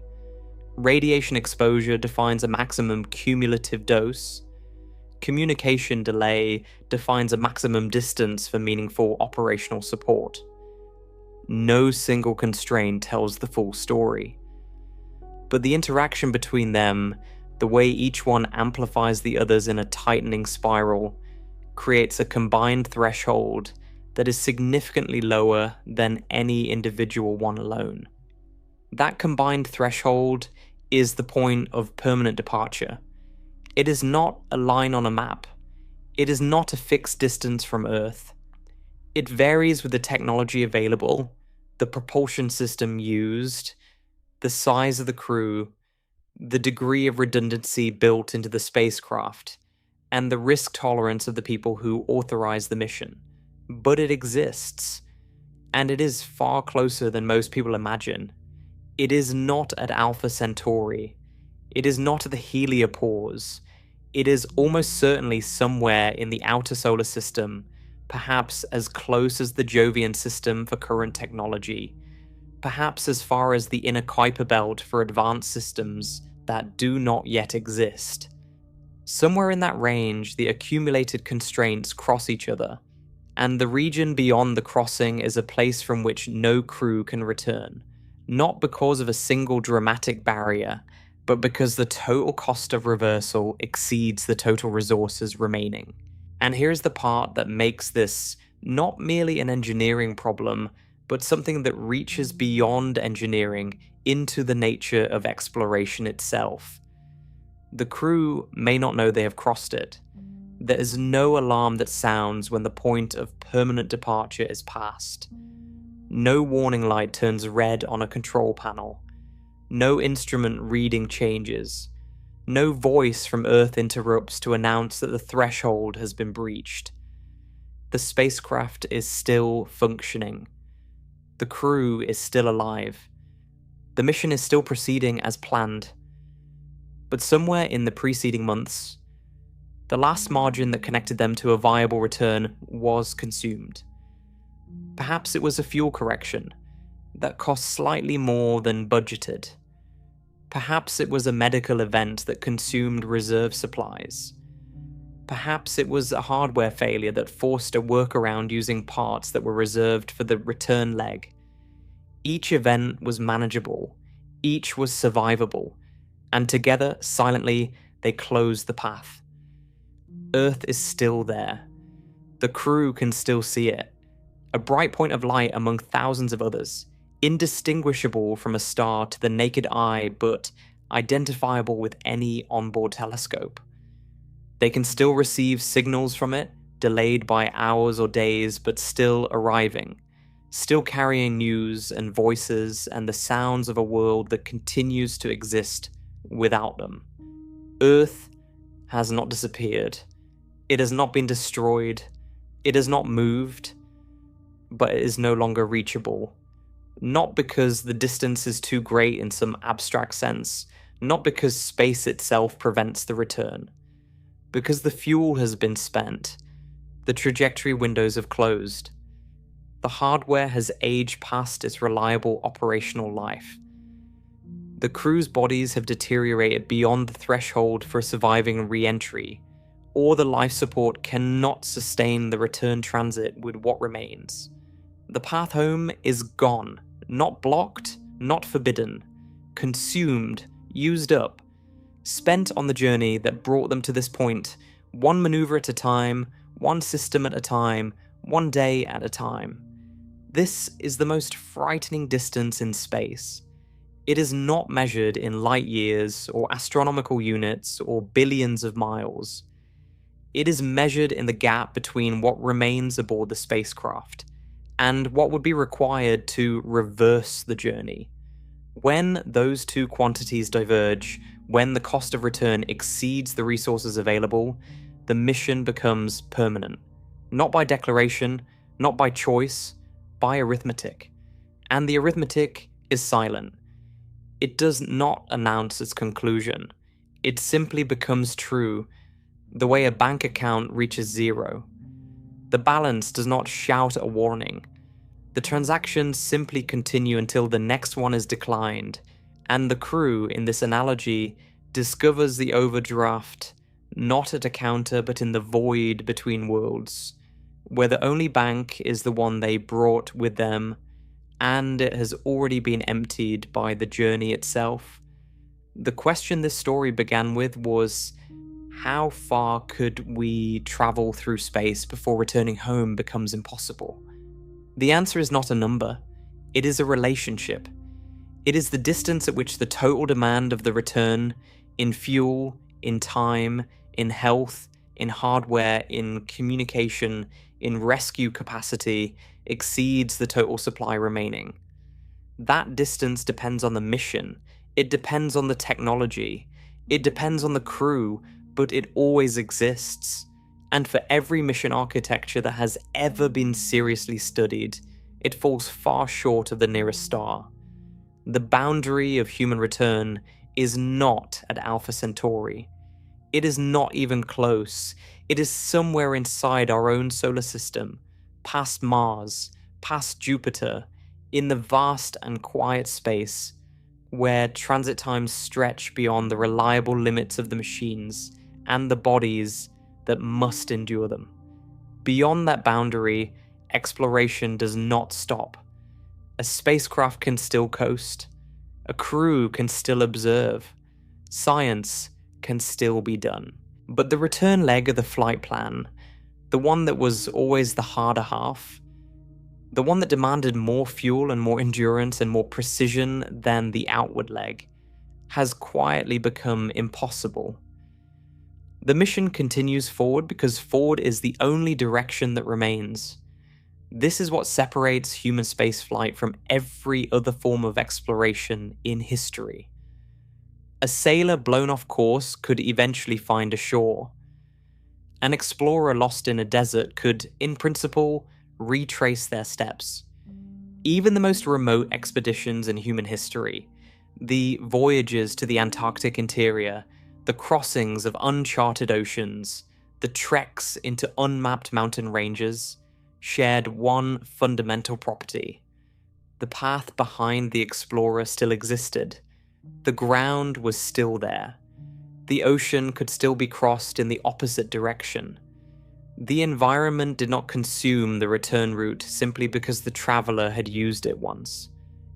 Space does.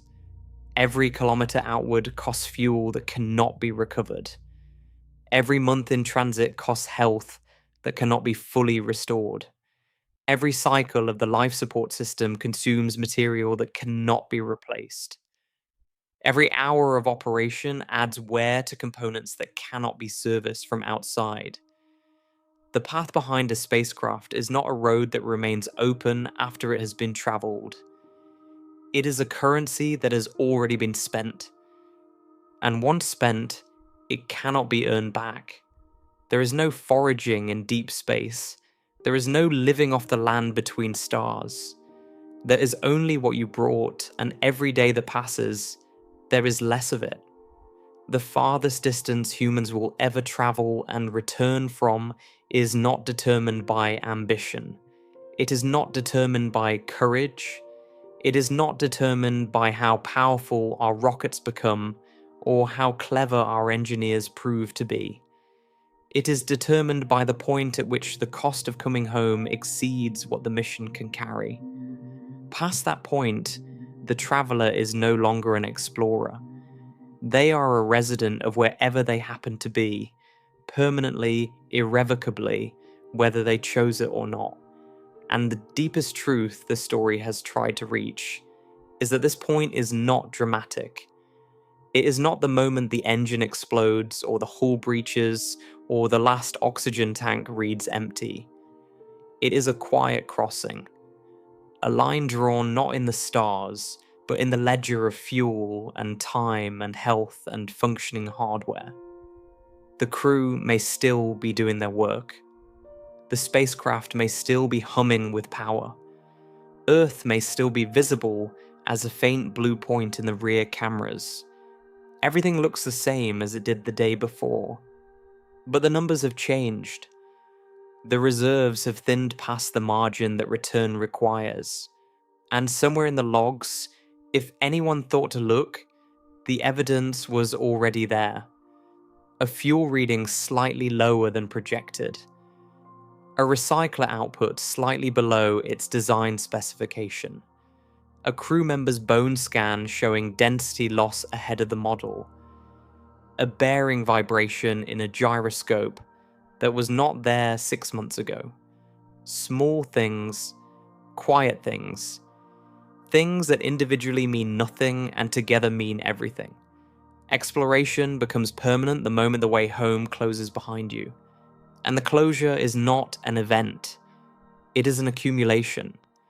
It is the sum of every small cost the mission has paid, every gram of fuel burned, every hour of wear on every seal and bearing, every milligram of bone mineral lost, every day the hardware has aged without replacement.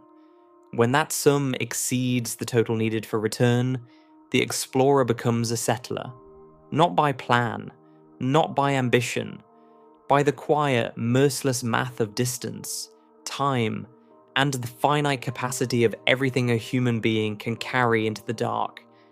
The universe does not close the door. It does not slam it and it does not lock it. It simply lets you walk far enough that turning around can no longer bring you home. And by the time you realize it, you have already taken the step.